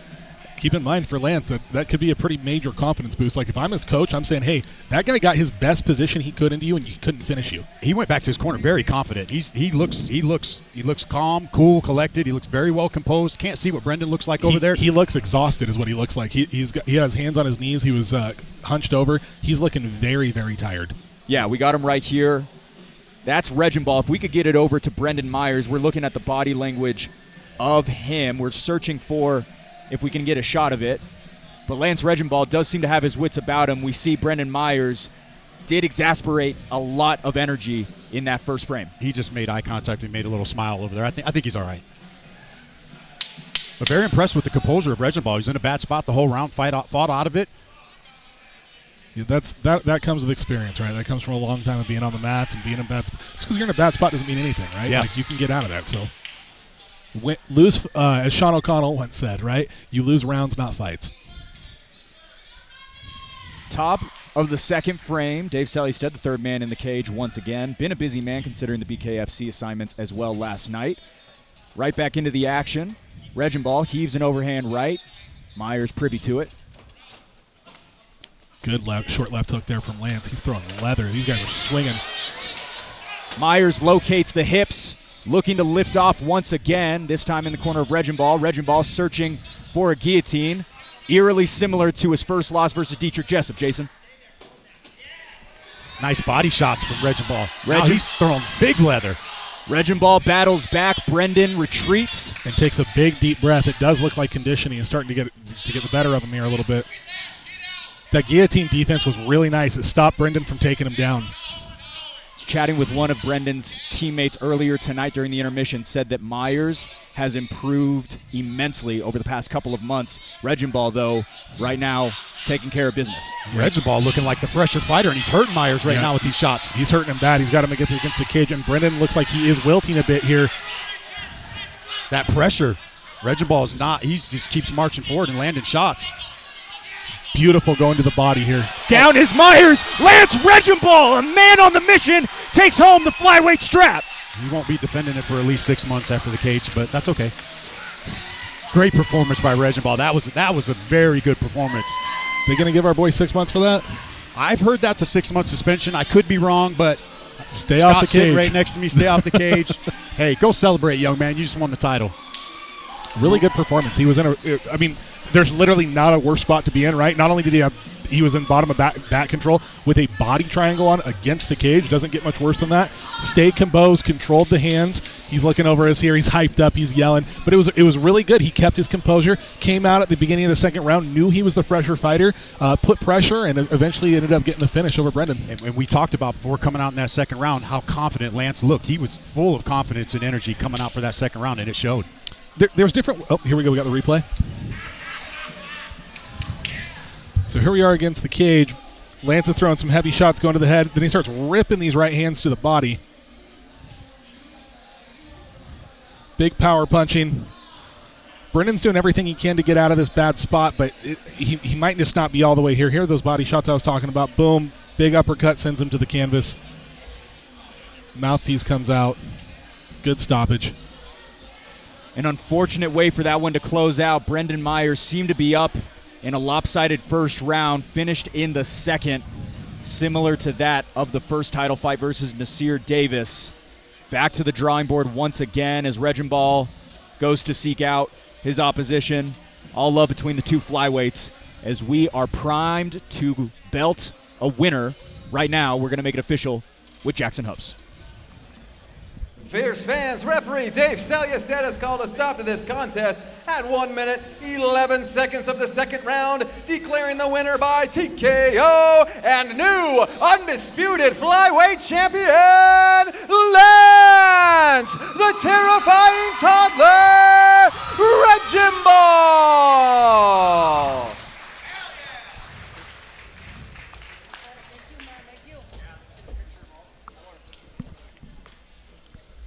Ladies and gentlemen, here at the winner, Lance Reginball. Lance, oh, what'd we step on here? We got a little tack, something fell off the belt here.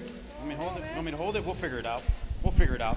Not only are you the new champ, you got the best fight nickname that I've ever heard, the terrifying toddler. Look, man, coming into that first round, you had to fight through a little adversity. You had your back the whole first round. We talked about it on the broadcast. You seemed very well composed coming into that second round, though. Talk me through that, man.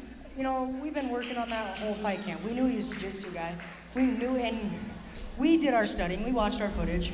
He jumps the back all the time. And we were prepared for it. So we tucked the chin, keep the hand up on the phone. We were prepared for it. And then we came out and coach said, he keeps ducking his head, girl uppercuts. I landed the first one. He didn't like it. Kept against the cage. And that was it. And we noticed in the footage too, he don't work his way off the cage. So once we had him against the cage, we weren't going to let him off the cage. And that's what we did.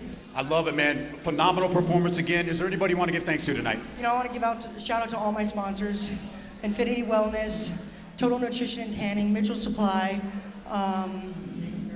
Damon Carroll as well. You know, thank you all to them. I wouldn't have made it down here if it wasn't for them. So appreciate all of you. Shout out to my kids back home that's watching. I love you boys.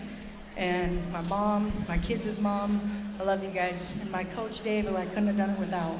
You know, he brought me here knowing that I could do this, that I was gonna win, and look what we did. I wouldn't have done it without him. Yeah, congratulations once again, ladies and gentlemen. Give it up for your winner and new Fierce FC flyweight champion, the terrifying toddler, Lance Reginball.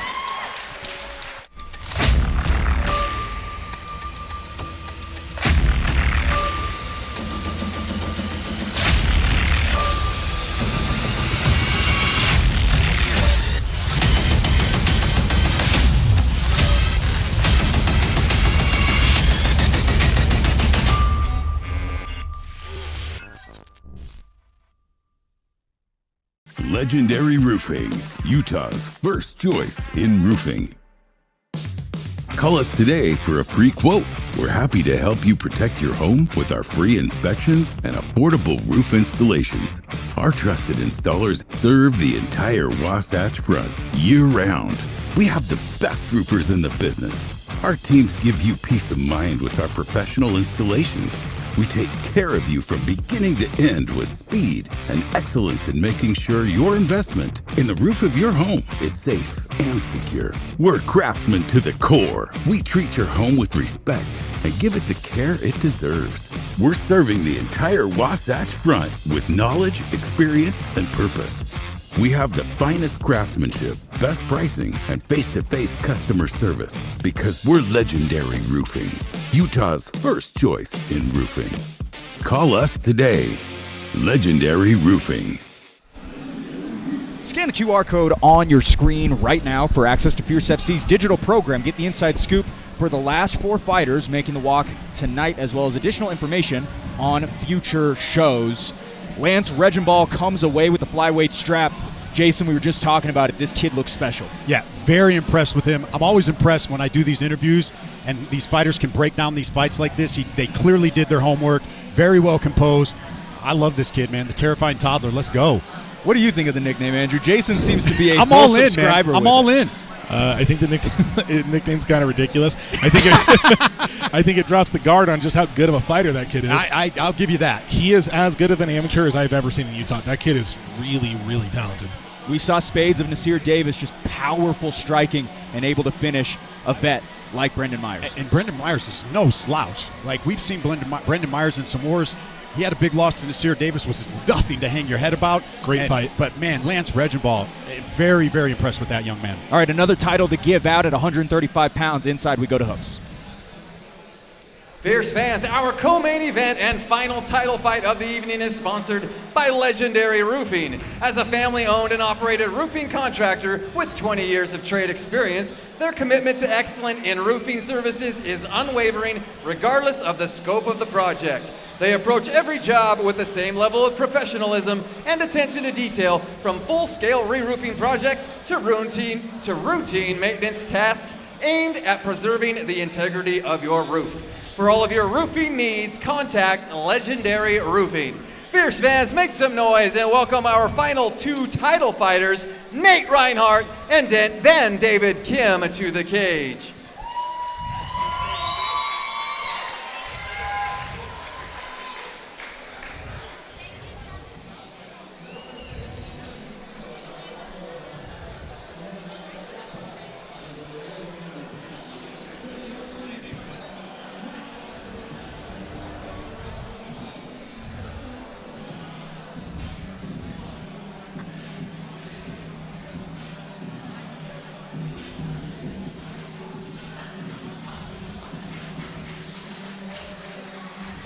There he is in the caboose. Nate Reinhardt, third walk of 2024.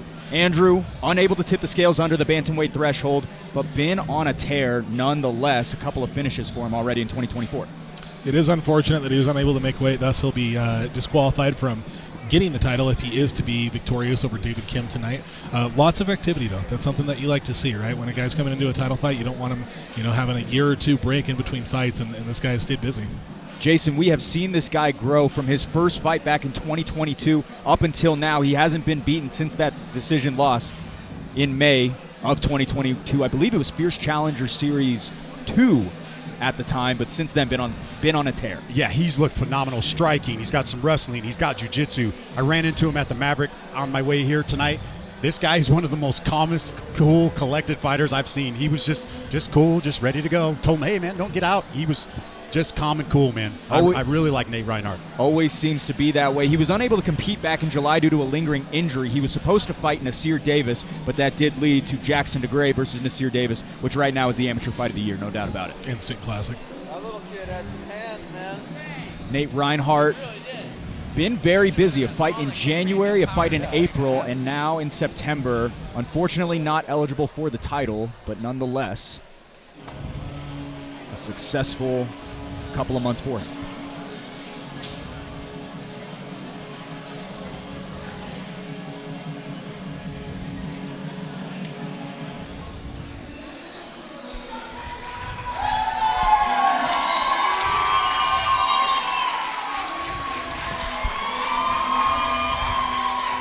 Well, the long layoff lends to a pop from the crowd for David Kim. Jason, one of Agima's finest, finally getting his shot to compete and a second chance to take home a belt. He's a Utah favorite. Everybody loves him. Don't let the nice guy demeanor fool you. This guy's a killer when he steps in the cage. Andrew, he has been in a 13-week camp due to his last fight falling through due to another weight miss, that one by 20 pounds. I asked him last night, how did he feel about it? He said, that's the best thing that could possibly happen to me. Almost 3.5 months in a fight camp. Yeah, I mean, missing by 20 pounds is ridiculous, obviously, right? Like, that's insane.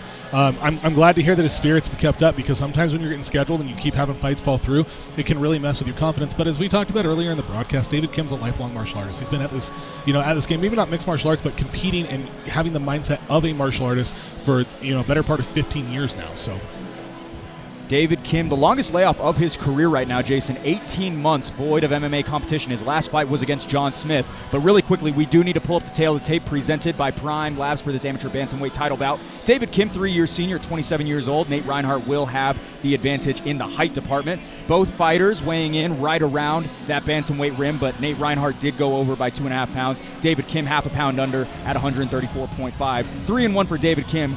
Matching that is Nate Reinhardt. But Jason, like I was saying, David Kim hasn't been able to fight a whole lot, not been able to get the MMA reps.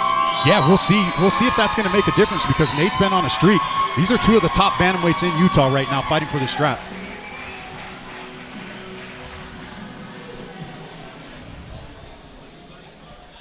Fierce fans, this fight is sponsored by Legendary Roofing, and when the fight begins, the referee in charge will be Dave Selyastad. This fight is scheduled for 5 3-minute rounds for the Fierce Fighting Championship Amateur Bantamweight title. Introducing the first fighter, fighting out of the blue corner, holding an amateur record of 3 wins and 1 loss. He stands 5 feet 9 inches tall and weighed in above the contracted weight at 137.5 pounds. Fighting out of Soul Fighters Wasatch, hailing from Orem, Utah. Fierce fans, make some noise for Nate Reinhardt.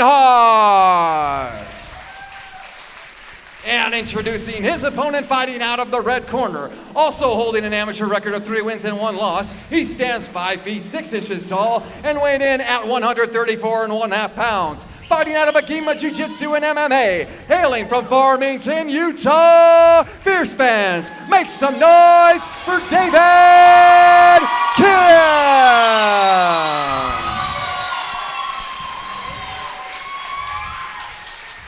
All right, boys, we've been over the rules in the locker room already. Just going to go over those big ones again. Stay off the back of the head, neck, and spine. Keep your fingers out of the cage. It's an amateur bout, so the only thing that doesn't happen is that you don't strike the head with a fist or, sorry, back it up.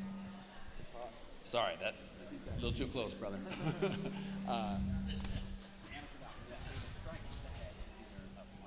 Yes, sir. Back after a long layoff is David Kim in the red gloves. Familiar face Nate Reinhardt stands across in the blue. This amateur bantamweight title bout is brought to you by Legendary Roofing, Utah's first choice in Utah roofing. Call today at 801-430-3751. Legendary Roofing, an official sponsor of Fierce FC. David Kim sprints out of the floodgates. No action, but takes center of the cage. Nate Reinhardt was cool as a cucumber. David Kim was looking locked in at those stare downs. Always tends to be that way. Already initiating the grappling is David Kim. This is what I was interested to see is will Reinhardt be able to stop this takedown? Popped them from the crowd in favor of the Agima fighter on the back of Nate Reinhardt early. That was slick the way he got it out of the hook in. That was very fast. David Kim been on the strong side of some of the wildest grappling exchanges. One of them to note, that suplex a couple of years ago, Jason, that blew the roof off of Mountain View High School. Yeah, that one. This guy is scrappy. He's all over the place. Phenomenal wrestling, phenomenal jiu-jitsu. That suplex is this might be under the chin. This might be under the chin. Yep, seems to have the inside lane. David Kim, the bantamweight champion of the state of Utah. Light work for David Kim tonight. And you can see all the emotions leading up. I am the best in Utah. To quote David Kim, fired up and rightfully so, David Kim is sent it home with a strap. God, he made it look easy, didn't he? He made it look easy. You can see all that built-up tension from having missed that fight a couple months ago. Very impressive. He's yelling, nobody can beat me when it comes to jiu-jitsu and MMA. He might just be right. I think he might be right. One of the top talents in the entire state of Utah is back in a big way. David Kim, the Fierce FC amateur bantamweight champion. Couldn't happen to a nicer guy, huh? You see Dane had to kind of calm him down a little bit, gave him a little hug there. Dane Aristizabal, been his right-hand man for years at this point, joined Agima just months into its conception. Been one of the star pupil for that Provo gym and a leader, to say nonetheless. I was going to say, he made that look easy against a very tough fighter. Yeah, Nate Reinhardt is a very tough fighter. You're right. We should point that out. It was a difficult loss when he fell to Edgar Sortho late up on the scorecards by a steep margin 2 years ago. Now is his time And with that, we are just about ready to make it official. To belt him up, here's Jackson Hoops. Fierce fans. Referee Dave Selyeset has called a stop to this contest at 53 seconds of the very first round, declaring the winner by submission due to rear naked choke and new undisputed bantamweight champion, David Kim.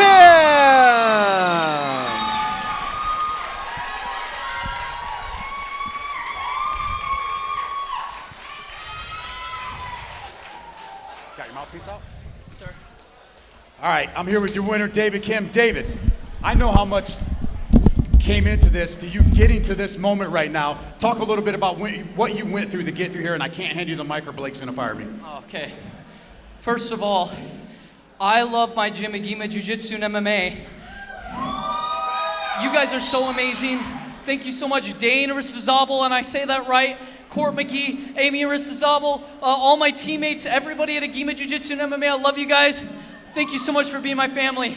Number two, I am proud to announce that I have purchased 2 martial arts schools in Riverton and Pleasant Grove.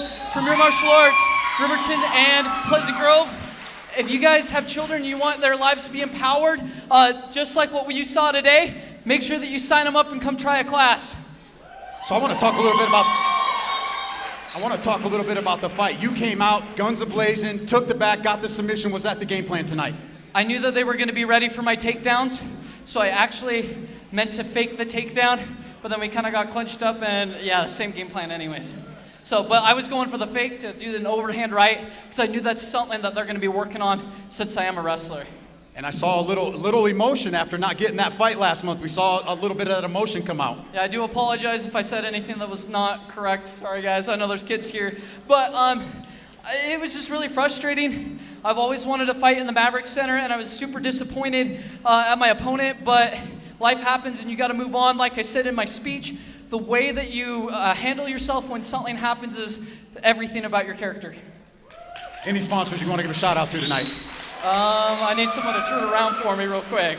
Okay, Dane, can you turn around for me? Thank you. Okay, we got Agima Jiu-Jitsu and MMA, Accelerated Athletics, Studio Z, Premier Martial Arts, Tyler Clancy, Utah House District 60, Axel Knives, Mecca Fitness, Black Lotus Financial Group, and a big thank you to my family. I love you guys. Thank you so much. David, it's always a pleasure and honor calling your fights. Congratulations again, and new Fierce FC Bantamweight champion. Oh, and by the way, I've been waiting for one of those Rockwell watches since high school, okay? They used to give those out at wrestling tournaments. Super thank you for bringing those today. Let's go.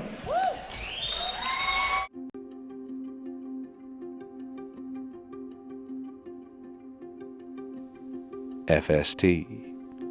Who is FST filtration? What is FST filtration? You see, FST is more than a filter company just trying to be cool. FST is a solution-based company in the heart of Utah, where hard work is embedded in its roots, and providing superior indoor air quality is our mission.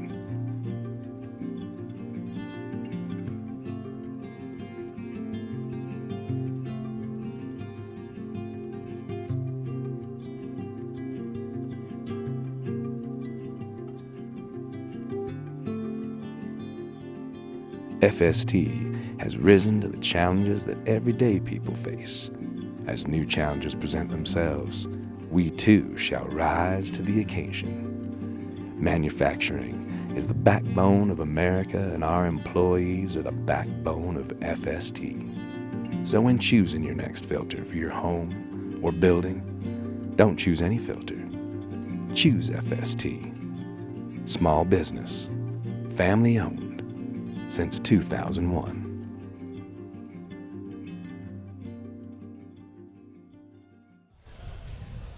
Welcome back inside to Fierce Challenger Series 12, presented by Bet Openly. Rounding third right now, 11 fights down, 1 to go. David Kim, we said he's the nicest guy in the state of Utah when it comes to martial arts. He also might be one of the best on the mic. I'm not going to say he's the best because I think I'm sitting to my left right here, Andrew Boquette. But David Kim certainly knows how to plug a couple of businesses and do that for himself as well. What a guy. He's awesome, and like when you're in our profession, you're teaching martial arts every day. We're in front of people literally all day long talking, and so you would expect that out of David Kim, right? Never thought about that before. Yeah, I mean, your job is basically public speaking while you're exercising, so it doesn't shock me that he'd be super good on the mic. He probably is Utah's own NMF. Yeah, no doubt about it. All right, Jason, Abraham Ayala, Ammon Garcia, one fight left to go, and everyone is filling these seats for that reason. Everybody is on the edge of their seats every time Ammon Garcia fights because he does not hold back. This guy is aggression, and power. Speed, power, jiu-jitsu, striking. Ammon Garcia is the real deal. Got to see it with their own eyes alongside Abraham Ayala. With that, final time with bringing him in, here's Jackson Hoops. Fierce fans, our main event of the evening is sponsored by True by Hilton. Along with housing the fierce fighters and the staff this weekend, they offer a clean and comfortable place to stay while providing service with a smile. Their lobby has everything you can ask for: pool, foosball, drinks, snacks, and comfy nooks. Dive into a new season of getaways with True by Hilton. Fierce fans, make some noise and welcome our final two fighters of the evening, Ammon Garcia and then Abraham Ayala, to the cage.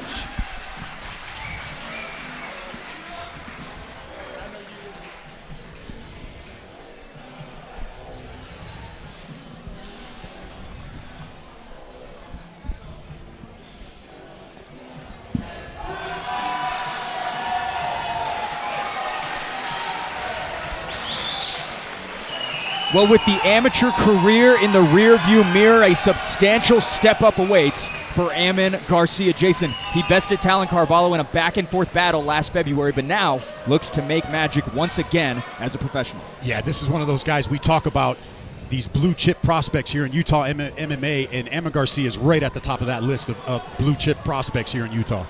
Andrew, when we're talking about Ammon Garcia, what kind of things change from the amateur game to the professional game? You've seen so many people make that step up. Ammon seems as credentialed as anyone to do so. Yeah, he is. He reminds me, we had a fighter out of Elite a long time ago named David Putman. I don't know if you guys ever watched him fight, but he was 10-0 before he made his transition over to the pros. And I hate to say it because he's one of my good friends, but he just didn't perform to the same level. Things do change, Blake. Obviously, most notably, you can throw elbows to the head, and they're 5-minute rounds, but everybody's pretty good, right? Like, amateur MMA, you'll have guys compete and participate that it's kind of like a hobby, it's a bucket list thing. If you're a professional MMA fighter, you're taking this pretty seriously, and you're putting in the appropriate amount of time to train. Everyone's going to be good at this level. 52 minutes and 37 seconds of cage time as an amateur for Ammon Garcia. Seems to be as primed and prepped as any amateur coming into the professional ranks.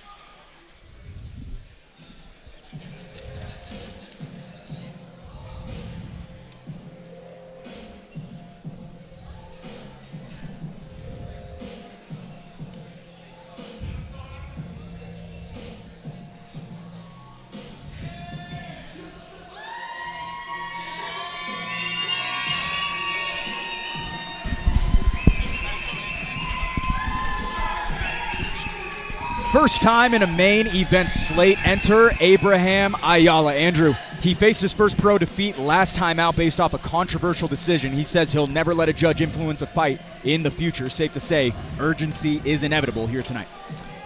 Yeah, sometimes you end up on the wrong side of those judges' decisions, and it can leave a salty taste in your mouth. I mean, for literally years. Like, I've talked to guys who will tell me, like, 5-10 years past their fighting career, that still freaking haunts me to this day. So if that just recently happened to him, he may be coming out guns blazing here. Jason, he trains closely with UFC rising star Raul Rosas Jr., met at Syndicate MMA in Las Vegas prior to the pro career, and have stuck together through the years as well. We'll see if the cardiac output matches that of a Raul Rosas Jr. training partner like he is. Yeah, not a bad training partner to have on your team there with Rosas. All right, with that, let's go ahead and pull up this final tale of the tape here tonight for this professional lightweight bout between Ammon Garcia and Abraham Ayala. 2 years younger at 24 years of age is Garcia, also 1 inch taller, is in favor of the local fighter. Ammon Garcia tipping the scales right at 155 pounds. Abraham Ayala, fresh as can be at 154.5 yesterday morning. Ayala with a record of 1-1. Ammon Garcia to make his pro debut right here in our main event. We do, however, note the 7-1 amateur record. I don't know if it's the angle we're sitting at. Is Ammon Garcia huge for a 55er? Okay. I was just getting ready to say he's a huge 155er. He is a big boy. Like, look how big he is. He's got his legs, his tree back. trunk legs. Yeah, he's a big kid for 155. He must cut a lot of weight to get here. Inside is Abraham Ayala. Ayala says, let's go. I'm ready to bang. That. I love that so much. You're not going to phase Ammon Garcia with that. He'll give him everything he wants. Lots of fandom on social media for Abraham Ayala. Interested to see how this one plays out. Final time tonight for the intros. Man in the blue suit. Here's Jackson Hoops. Fierce fans, this is your main event. This fight is sponsored by True Hilton. True by Hilton. This fight is a professional lightweight bout scheduled for 3 5-minute rounds. And when the fight begins, the referee in charge will be Dave Selyusted. Now one more time, I need everybody tuning into the pay-per-view and everybody here inside Warehouse 22 in Syracuse, Utah, put your hands together and make some noise!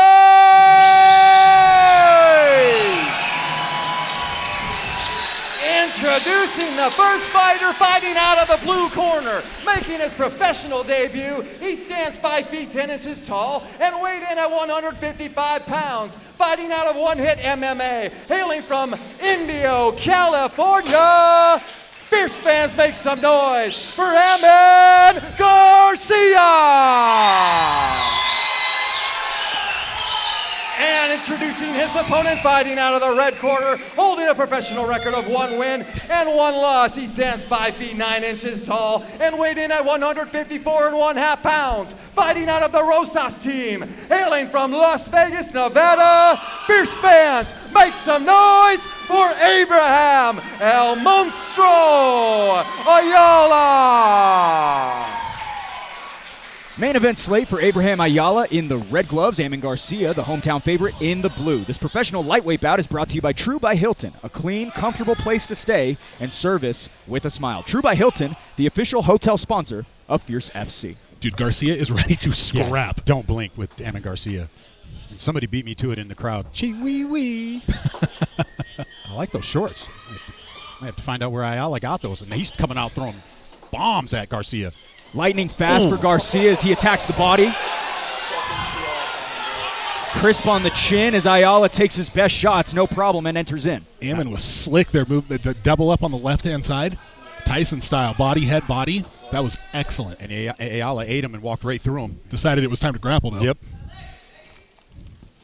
Entering in, lifting up. Oh, he might be in trouble here with his neck. Huge slam right in front of us. That was a big slam. Lost the grip, looked for a guillotine, but unable to do so. Ammon Garcia on bottom, right up against us. This will be something new for Ammon Garcia. He hasn't had this where somebody can throw elbows. And they are right in front of the broadcast booth. Abraham's trying to pressure heavy. He's got really strong, good head control here. He's got a body grip around Ammon. Right back up is Garcia, looking for the outside trip, but bullied back down because of Ayala. Yeah, Ammon got a little bit rushed there to try to get out of the position. He needs to take his time. There's no way Ammon's not strong. You can look at him and tell he's an athlete. Yeah, so. he's strong. Great takedown defense so far. Up there, One Hit MMA. 7 straight wins for Ammon Garcia, 5 straight by finish.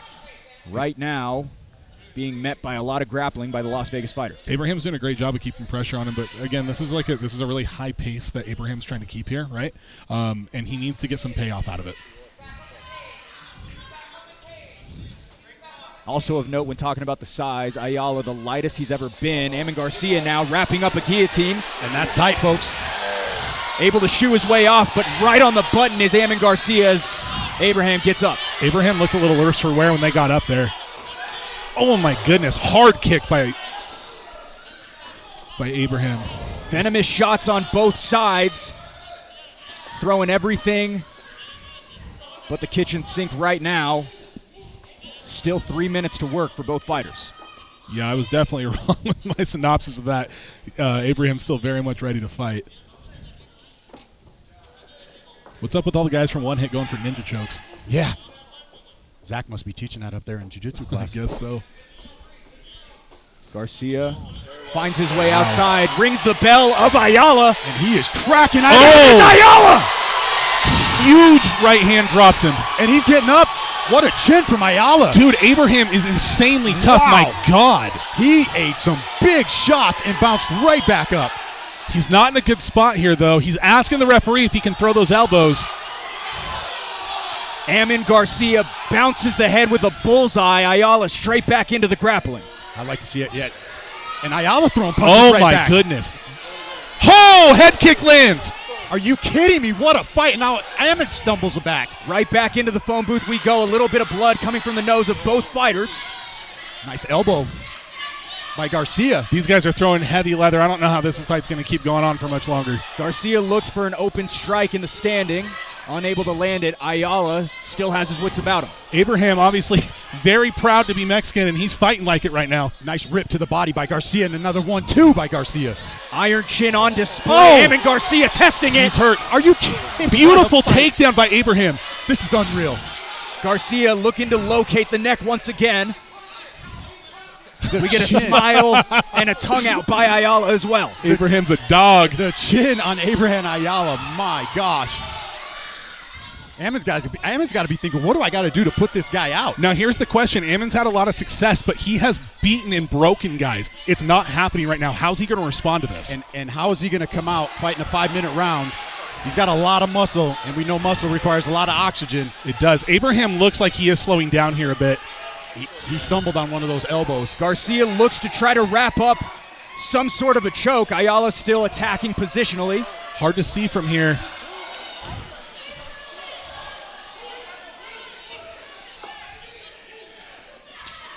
Those body kicks are just ripping. He generates so much power on that.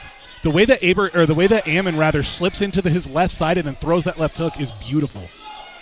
Oh my goodness. Another clocking shot by Ammon Garcia. Ayala eats it. I don't know how Abraham is still on his feet. This is insane. As violent as they come, 10 ticks to go, round 1 in what has been the round of the year. This might be the round of Fierce Fighting Championship history. Oh. Nice elbow by Garcia. How is Ayala still standing? Are you kidding me? Oh.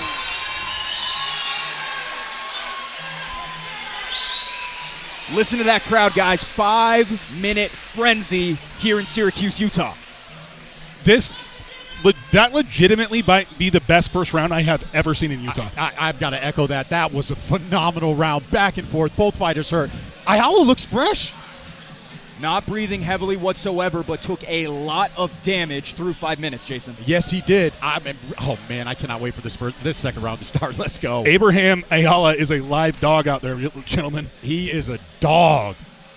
God, the heart on that kid. He got hit with some shots, and you can tell by looking at Ammon and also by watching Ammon sleep guys throughout his entire amateur career, he can crack. Yeah, most people are wilting under that pressure and that power from Ammon Garcia, and not Ayala. He looks like he's just starting to fight. Abraham Ayala, both of his losses as an amateur were served by submission, never been finished via TKO or knockout. That being said, chin being tested as much as it ever has been. Ayala looks fresh. He's over there dancing. Yeah, I got to think, if I'm in Ammon's corner, I'm going to tell him to slow this thing down. Jab out from a range, look for some takedowns. I think key to success for Abraham is those kicks. Slapping leg kick lands for Garcia to open up round 2. Ammon is dipping heavy to that left side when he throws that left hook. If Abraham can time that and throw a right leg head kick.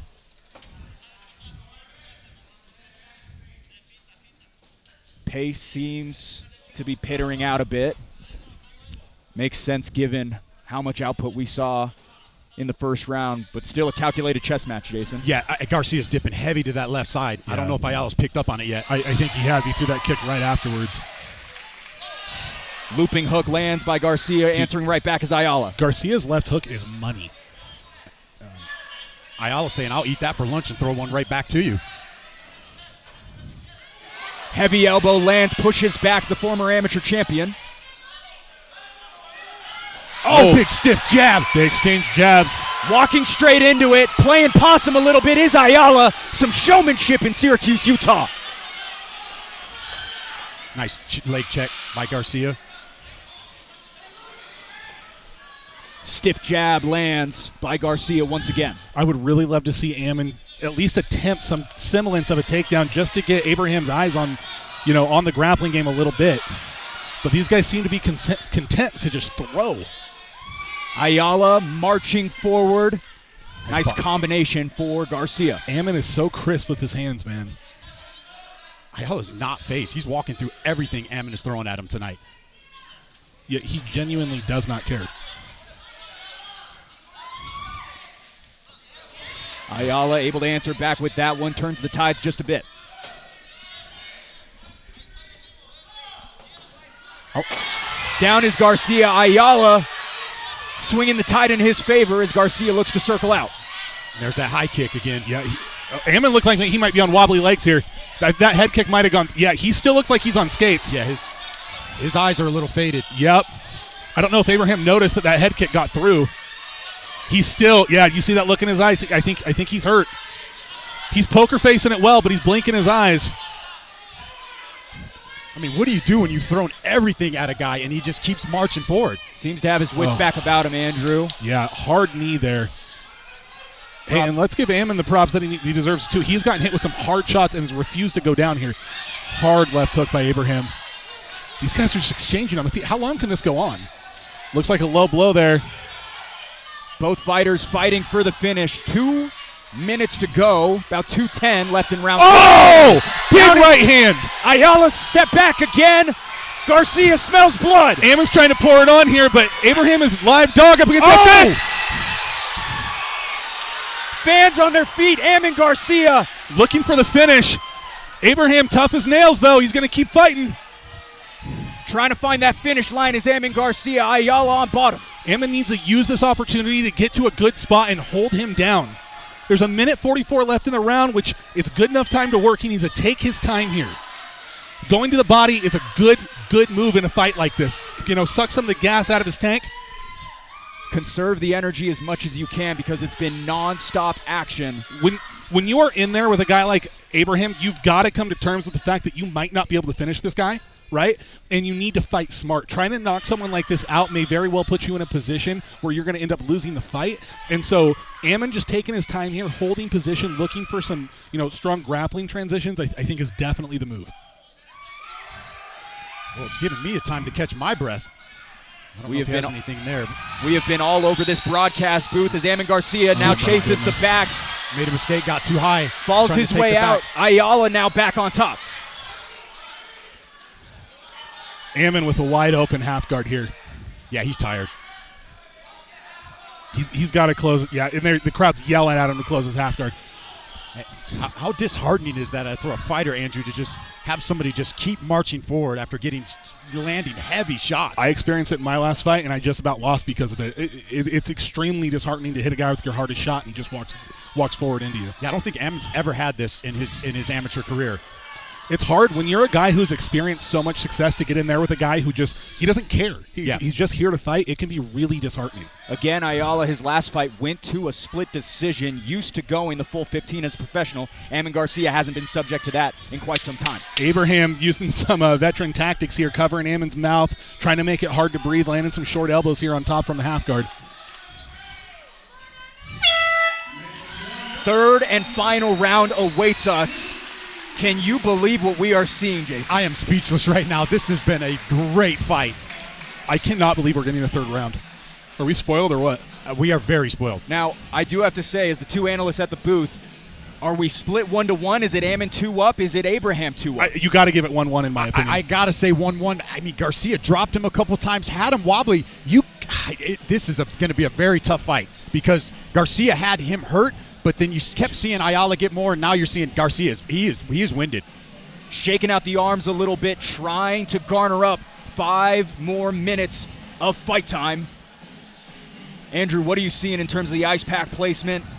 Trying to just get through another 5 minutes. Ammon he doesn't have good body language, but he hasn't had good body language the whole fight, and it doesn't seem to matter. So, it's hard to tell with Ammon. He looks exhausted in the corner. His eyes are a little bit sunk in, but every time I say that, he comes out and lands some vicious left hook and borderline knocks out his opponent. And Ayala stayed standing that whole second round. After all of this, Ayala was still standing, and he still looks fresh. Mexican Terminator, bro. I just took a look over at Abraham Ayala. He was looking at me, raised up his eyebrows, gave a quick smile. Looks like both fighters are doing it as well, having fun through 10 minutes. Third and final round we go.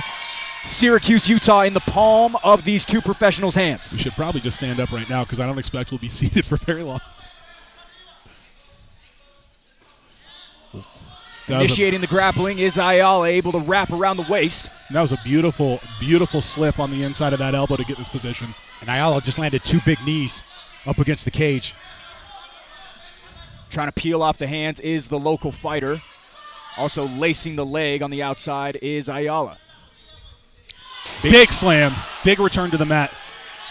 Not as much fight from Ammon Garcia. Yeah, he needs to get out of this. That's bad position. This is really bad position. He cannot get mounted up against the cage like this. Right up against his own corner, but Ayala doing all the damage right now. A punishing elbow lands. Ammon's doing a pretty good job of not getting hit too hard with any of this stuff, but obviously if he stays here long enough, Abraham's going to find a way. So he needs to start getting up. I want to see him do something with this half guard. He's just kind of content to lay here. If he could get a lockdown going or get a knee across and try to start to stand up. But he got his hips out there for a second, but he didn't do anything with it.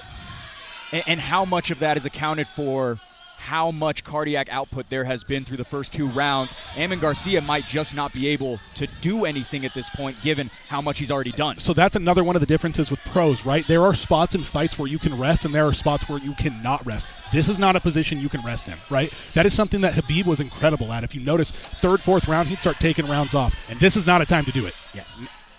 Oh, big elbows from Ayala from the top. 2 minutes in to round 3, all Ayala. And Ayala doesn't seem to be interested at all in passing the half guard. Nope. He seems to be content. Randy Couture style, right? Just stay here, hold your guy down, and land shots. It's not the worst idea because in the middle of the transition, see Ammon's getting up here. In the middle of the transition, sometimes you give the guy an opportunity to get up. Garcia dances his way up to the full guard, now reaching over to the cage right up against the broadcast booth.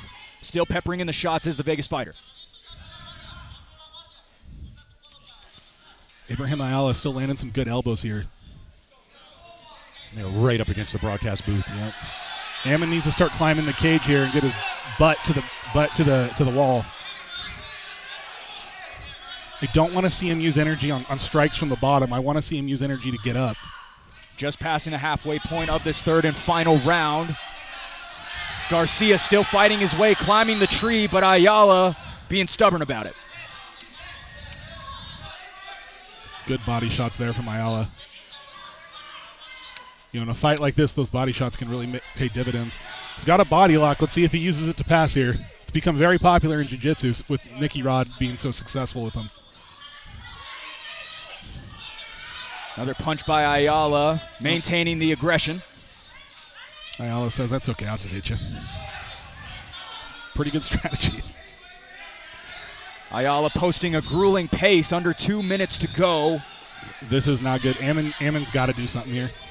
Yeah, he's in a tough spot. I just don't know if he has the energy to follow through with this right now. I can't tell if Dave keeps getting close to him, and I can't tell if he's looking to stop the fight.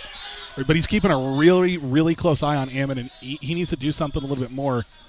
Because if Abraham's able to link together some combinations, he could end up getting this fight stopped. Got to consider how much damage has been given on both sides. Still on bottom is Garcia. If this goes the distance, it's going to be a very interesting fight to judge. These are hard shots right in front of us, guys. Posted it up to his knees, slipping a bit, but Ammon Garcia fighting back. Just spit out his mouthpiece. What heart from Ammon Garcia. Yeah, Ammon's leaking right in front of us. What heart from Garcia, though, to get that stand-up after being on the bottom. And God, huge slim. And I think the mouthpiece was that the mouthpiece? It was the toe tape on Ammon Garcia's toe as he reverses over and is trying to get back to a guard game. And Ammon still got to fight him. He's throwing elbows from the bottom. What heart from Ammon Garcia. Ammon's still doing the right things. He's not settling for really bad positions, right? Like right there, he almost had his back taken. He inverted, he turned, he got to the half guard. So he's not settling for horrible spots, but he's also not winning these rounds. Might have been a little bit behind the head. Coming in on the closing moments here of round number 3, Dave Sellystead still giving it a good look, but nothing to overturn this to a TKO victory. Yeah, I don't feel like Ayala's landed very, very many heavy shots in this position. He's kind of peppering him with shots.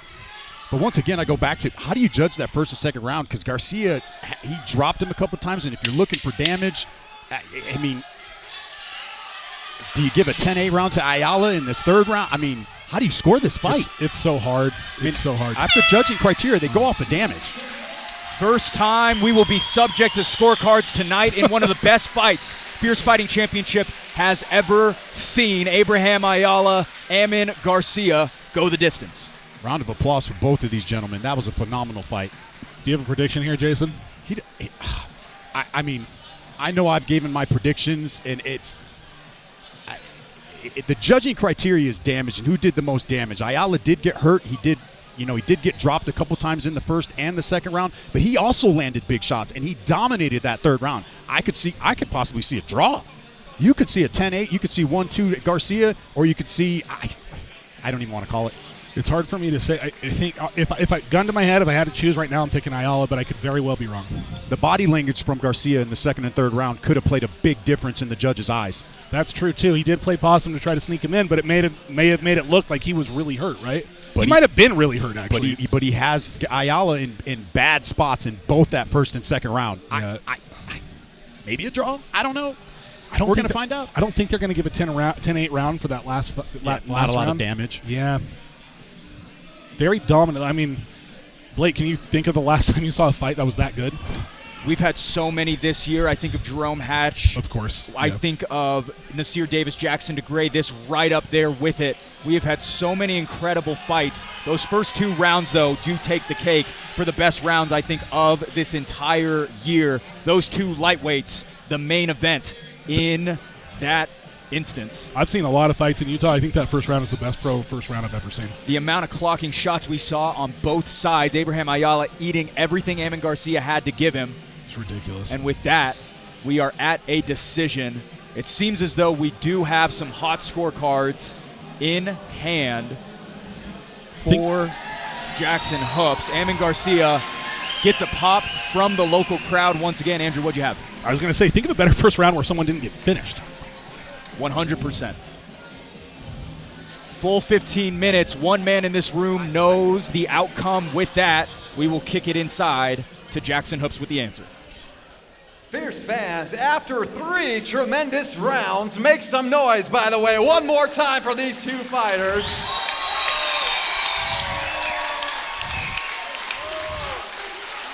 After 3 rounds, we go to the judges' scorecards for a decision. Judge Richard Montanez scores this bout 29-28 for Amin Garcia. Judge Dan First scores this bout 28-28. And Dennis McMahon judges this contest 28-28. And this fight has been declared a majority draw. Please make some noise for these two fighters for putting in that effort. All right, let's give it up for both. Hey, look, these guys just had a war. I'm going to talk to both fighters. Abraham, take your mouthpiece out. Listen, I talked about this on the broadcast. This was a very hard fight. This was a very hard fight for the judges. First 2 rounds, super close. He had you hurt. Come on, guys. Look, these guys just laid it all on the line. Let's give it up for both of these guys. Come on now. It was a tough fight. If you're a judge, that's a tough fight. You were coming forward. You're landing shots. He has you hurt in the first 2 rounds. You dominate the third round. It's a tough fight to score. Talk to me. What's going through your mind right now? All right. First of all, I gotta give thanks to my corner. Amazing people, the Rosas team. I love them. They traveled. Chiwiwis. Chiwiwi. That's right. They sponsored me. A lot of other sponsors. You guys can take a look at my short, Los Portales, Rescue, Restore, Remodel, all of them, yeah. As far as the fight, bro, my guy Amin, bro, that fool can hit hard. He probably shouldn't be a 155er though. He should be a 145er. Because I picked him up a lot of times. But other than that, the only way I see myself getting like on the same level and us having an even fight is because that last round was like a 10-8 in my eyes. I beat him up a lot in that last round. Did you feel like there was a draw coming? Did you feel like it was a draw, or did you feel like you did enough to win the fight? Okay, first round, he rocked me.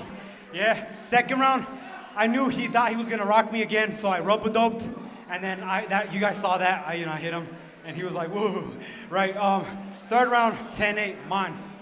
And so I can see it being even. He's a warrior, bro, and in the future, we might, bump heads again and make it happen again. Anybody you want to give a shout out to tonight? Shout out to my wife and my daughter that came all the way from Las Vegas. Tatiana, I love you, mamas. Thank you for taking on this lifestyle, even if it wasn't by choice. Abraham, it was an honor to call your fight, man. You're a dog, man. Congratulations again. Ammon, come on over here, man. Let's talk to you. Talked about it on the broadcast. We kind of went back and forth on who we thought won the fight. We went back and forth. I thought it was possibly a draw. I thought you won the first 2 rounds. I thought possibly 10-8 round in the third, but I also could have saw second round going a different way. What are your thoughts on the fight? I get paid to fight. I don't get paid to talk. I thought I won the fight. I thought I won the first 2. And even when he got me on the ground here from the punch, I slipped. I didn't even get knocked down, but I know he whooped me in that third. And I was trying to get up and I couldn't. My left hand is fucked, man. I couldn't use it for shit after that first round. What did he surprise you with some of the shots? Because you were landing some heavy shots. No, he was good. I was hitting him a lot. I knew he'd be tough. Big old Mexican with the big old head, man. He's fucking tough to put down. He's tough to put down. But I don't know. I could have stayed a little more technical. I got too obsessed with a dog fight, man. I just love it. I love the game. But it is what it is. I'll be back. Anybody want to give a shout out to? Oh, let's let Papa Aldo. Papa Aldo.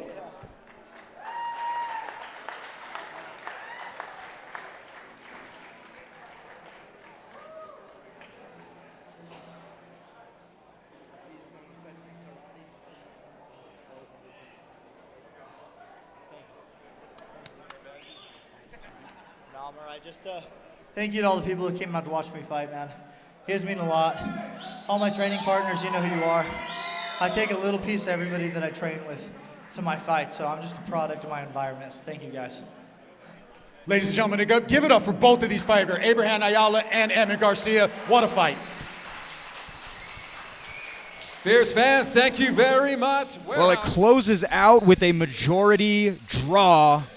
Abraham Ayala, Amin Garcia, never the outcome people want to see. You want to see a deciding winner, Andrew, but still one of the best fights of the entire year and as razor close as it's ever been. Yeah, I mean, that was obviously completely insane. The crowd was going absolutely nuts. We were not seated for anything longer than 1 or 2 minutes during that fight, and I feel like we're pretty good about staying in our spots.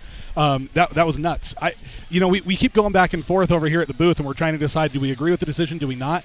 At the end of the day, it's not our job to score the fights, but I'm not super bummed about the decision. Like, both guys fought so well. I had a feeling with the way the first 2 rounds went. I could make an argument. You can make an argument. Ayala won. I felt like Garcia did take the first 2 rounds just by the damage and almost finishing him. I mean, maybe there wasn't enough damage in that third round to give it a 10-8, but he controlled that round. He was landing shots. He was landing elbows. He controlled that whole 5 minutes of that third round. So I'm not upset about it. Run it back. You did mention that in the middle of us casting, or right as it ended. You said, I think that might have been a draw. And I said, I don't know. I'm a huge proponent of giving 10-8s in MMA. Judges are scared to do it because there's only 3 to 5 rounds. In boxing, there's 12 rounds, right? And so a 10-8's not as impactful as it is in a boxing match. I do think that they should be given out more often. And I think the judges got that one right. I do think that was a 10-8 round. One of the most impressive outputs we have ever seen at Fierce Fighting Championship.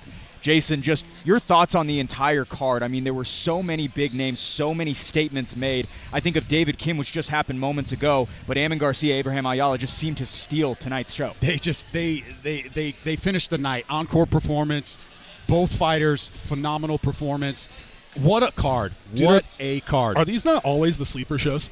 Every single time when people are just like, oh, yeah, maybe I'll go, and there's always like the best MMA card you've ever seen in your life. Zach and I were talking about it. This show was really, really good on paper. I just don't think people realize how good it was. Yeah, and now, if you haven't watched this, rewatch the whole fight card because it was great. So many names now to be known. Obviously, David Kim was already a household name, but Lance Regenball, Jake Mendenhall, Derek Jorgensen continues his mark. Dante Morales seemed to cement himself as one of the top flyweights in the entire state. Maybe a little bit of revenge on his boy Brendan Myers after Lance Regenball finishes him in his second title fight. Sign me up. Sign me up for that. I will see that any day. I mean, and I'd be remiss to not mention, if this is a tie, run it back. Yeah, let's run it back. Let's go. I would love to see Ammon and Ayala back again here in the cage. I'll watch those guys fight every weekend. Yeah. Abraham Ayala fought at Fierce Challenger Series 1. Obviously, that show specifically has grown over the years into something that's a more active promotion alongside Fierce Fighting Championship. But Abraham Ayala is a name that I think Utah is going to want to continue to bring back. I didn't have a chance to mention this because of how hot the fight was, but Abraham Ayala also grew up right around here as a young kid, moved to Vegas a couple of years ago, but he knows the Utah scene very well. That's why there was a lot of Abraham Ayala faithful here tonight. Well, they're going to know his name. If you didn't know his name, you're going to know it now. Yeah, he was incredibly impressive. And I've mentioned it a few times. You shouldn't allow decisions to dictate, the stock of a fighter up and down just purely predicated off of wins and losses. Like, after watching that fight between Ammon and Abraham, does anybody think that they're lesser fighters because it's a draw? I mean, that was an insane fight. I thought that as well. I was going to say, and I try not to bring my own opinion into it, but it's the post-fight show, so I'll say it. When you look at a fight like that, there is genuinely, and I don't mean to be corny here, but there is no loser. No, I don't feel like either fighters. I mean, if anything, both of these fighters are just going to grow from both of their performances tonight. For me, their stock goes through the roof. Like, I am not missing either one of their next fight. It was so good. And, I mean, pro debut for Ammon Garcia. He's never fought 3 5-minute rounds, and, he looked gassed, but he was still fighting back. He was fighting back he was throwing elbows from the bottom. He made an attempt to get up. I mean, this is going to boost his confidence even more. If there was a time where Ammon Garcia was going to quit in a fight, it was tonight, and he didn't do it. Same thing with Abraham Ayala. There were so many moments in which he was dropped. It looked dead to rights. This place was blowing up, and he stayed the course the entirety of the time. Neither comes away with a loss. Neither comes away with a win. Again, not the way that people want to see it, but still, the stock swells for both. So much to take away, but we've got a few days to digest and turn this whole thing around. Fierce Challenger Series 13 coming a week from today, live from Bear Lake. Chris Chu, Jason, he is off to a hot start as a pro. He's going to test the waters against Cole Schaefer. I love that fight. Chris Chu is a fighter's fighter. That guy, every time everybody thinks he's not going to win, he just comes in there, he keeps marching for it. He's Ayala. Chris Chu is like an Ayala. Chris Chu gets in there and beats guys that he has absolutely no business competing with. Yep. And he consistently beats them over and over and over again. And how awesome was it to have his parents at the last fight and for him to get that victory? Awesome. Vince Wright, David Maggio, Walker Pelto. I did just hear word. You've been seeing the commercial throughout the night. Michael Pfeiffer is no longer on the card. There is a replacement. I don't have the exact name up to date right now. I got word just a few minutes ago. But another big name, Chris Ventura, is back following the controversial no contest back in January. Jason. Yeah, that's another big name fighter that I'm excited to see in a couple weeks here. Chris Ventura is awesome. Can I talk about David Maggio? Okay. Of course. Yes. I was going to say, your boy, David Maggio, back once again. Not only one of my really good training partners, actually, he's marrying my cousin in October. Oh, okay. So, yeah, he's a phenomenal guy. You know what? He's actually in the running. David Kim has his work cut out with him if he's going to get the nicest guy in Utah. I got it. Because David Maggio's up there, too. David hasn't had, I wouldn't say, the best run as a pro. I know he's trying to get back into the win column and set things straight. Extremely talented. Anybody who's ever trained with him will tell you that. It's great jiu-jitsu, really good wrestling. One of the craftiest guys on his feet. Reminds me a lot of name escapes me. Just fought 45er. Anyway, good fighter in the UFC. He's extremely crafty is my point. Sandhagen. Yes. Sandhagen is who I was thinking of. Strikes a lot like him. Very talented guy, and I'm hoping to see him get himself into the win column. Very excited for it as we close up shop here in Syracuse, Utah. Tickets on sale for Fierce Challenger Series 13 right now at fiercefightingchampionship.com. And just to mention, those tickets are quite inexpensive, only about $20 in order to get that general admission. From all of us here at Fierce Fighting Championship, from those who put on the show to those who help out with the broadcast, thank you all so much for watching. Final time tonight, Jason Laporte, Andrew Boquette, Blake O'Rulian signing off from Syracuse, Utah.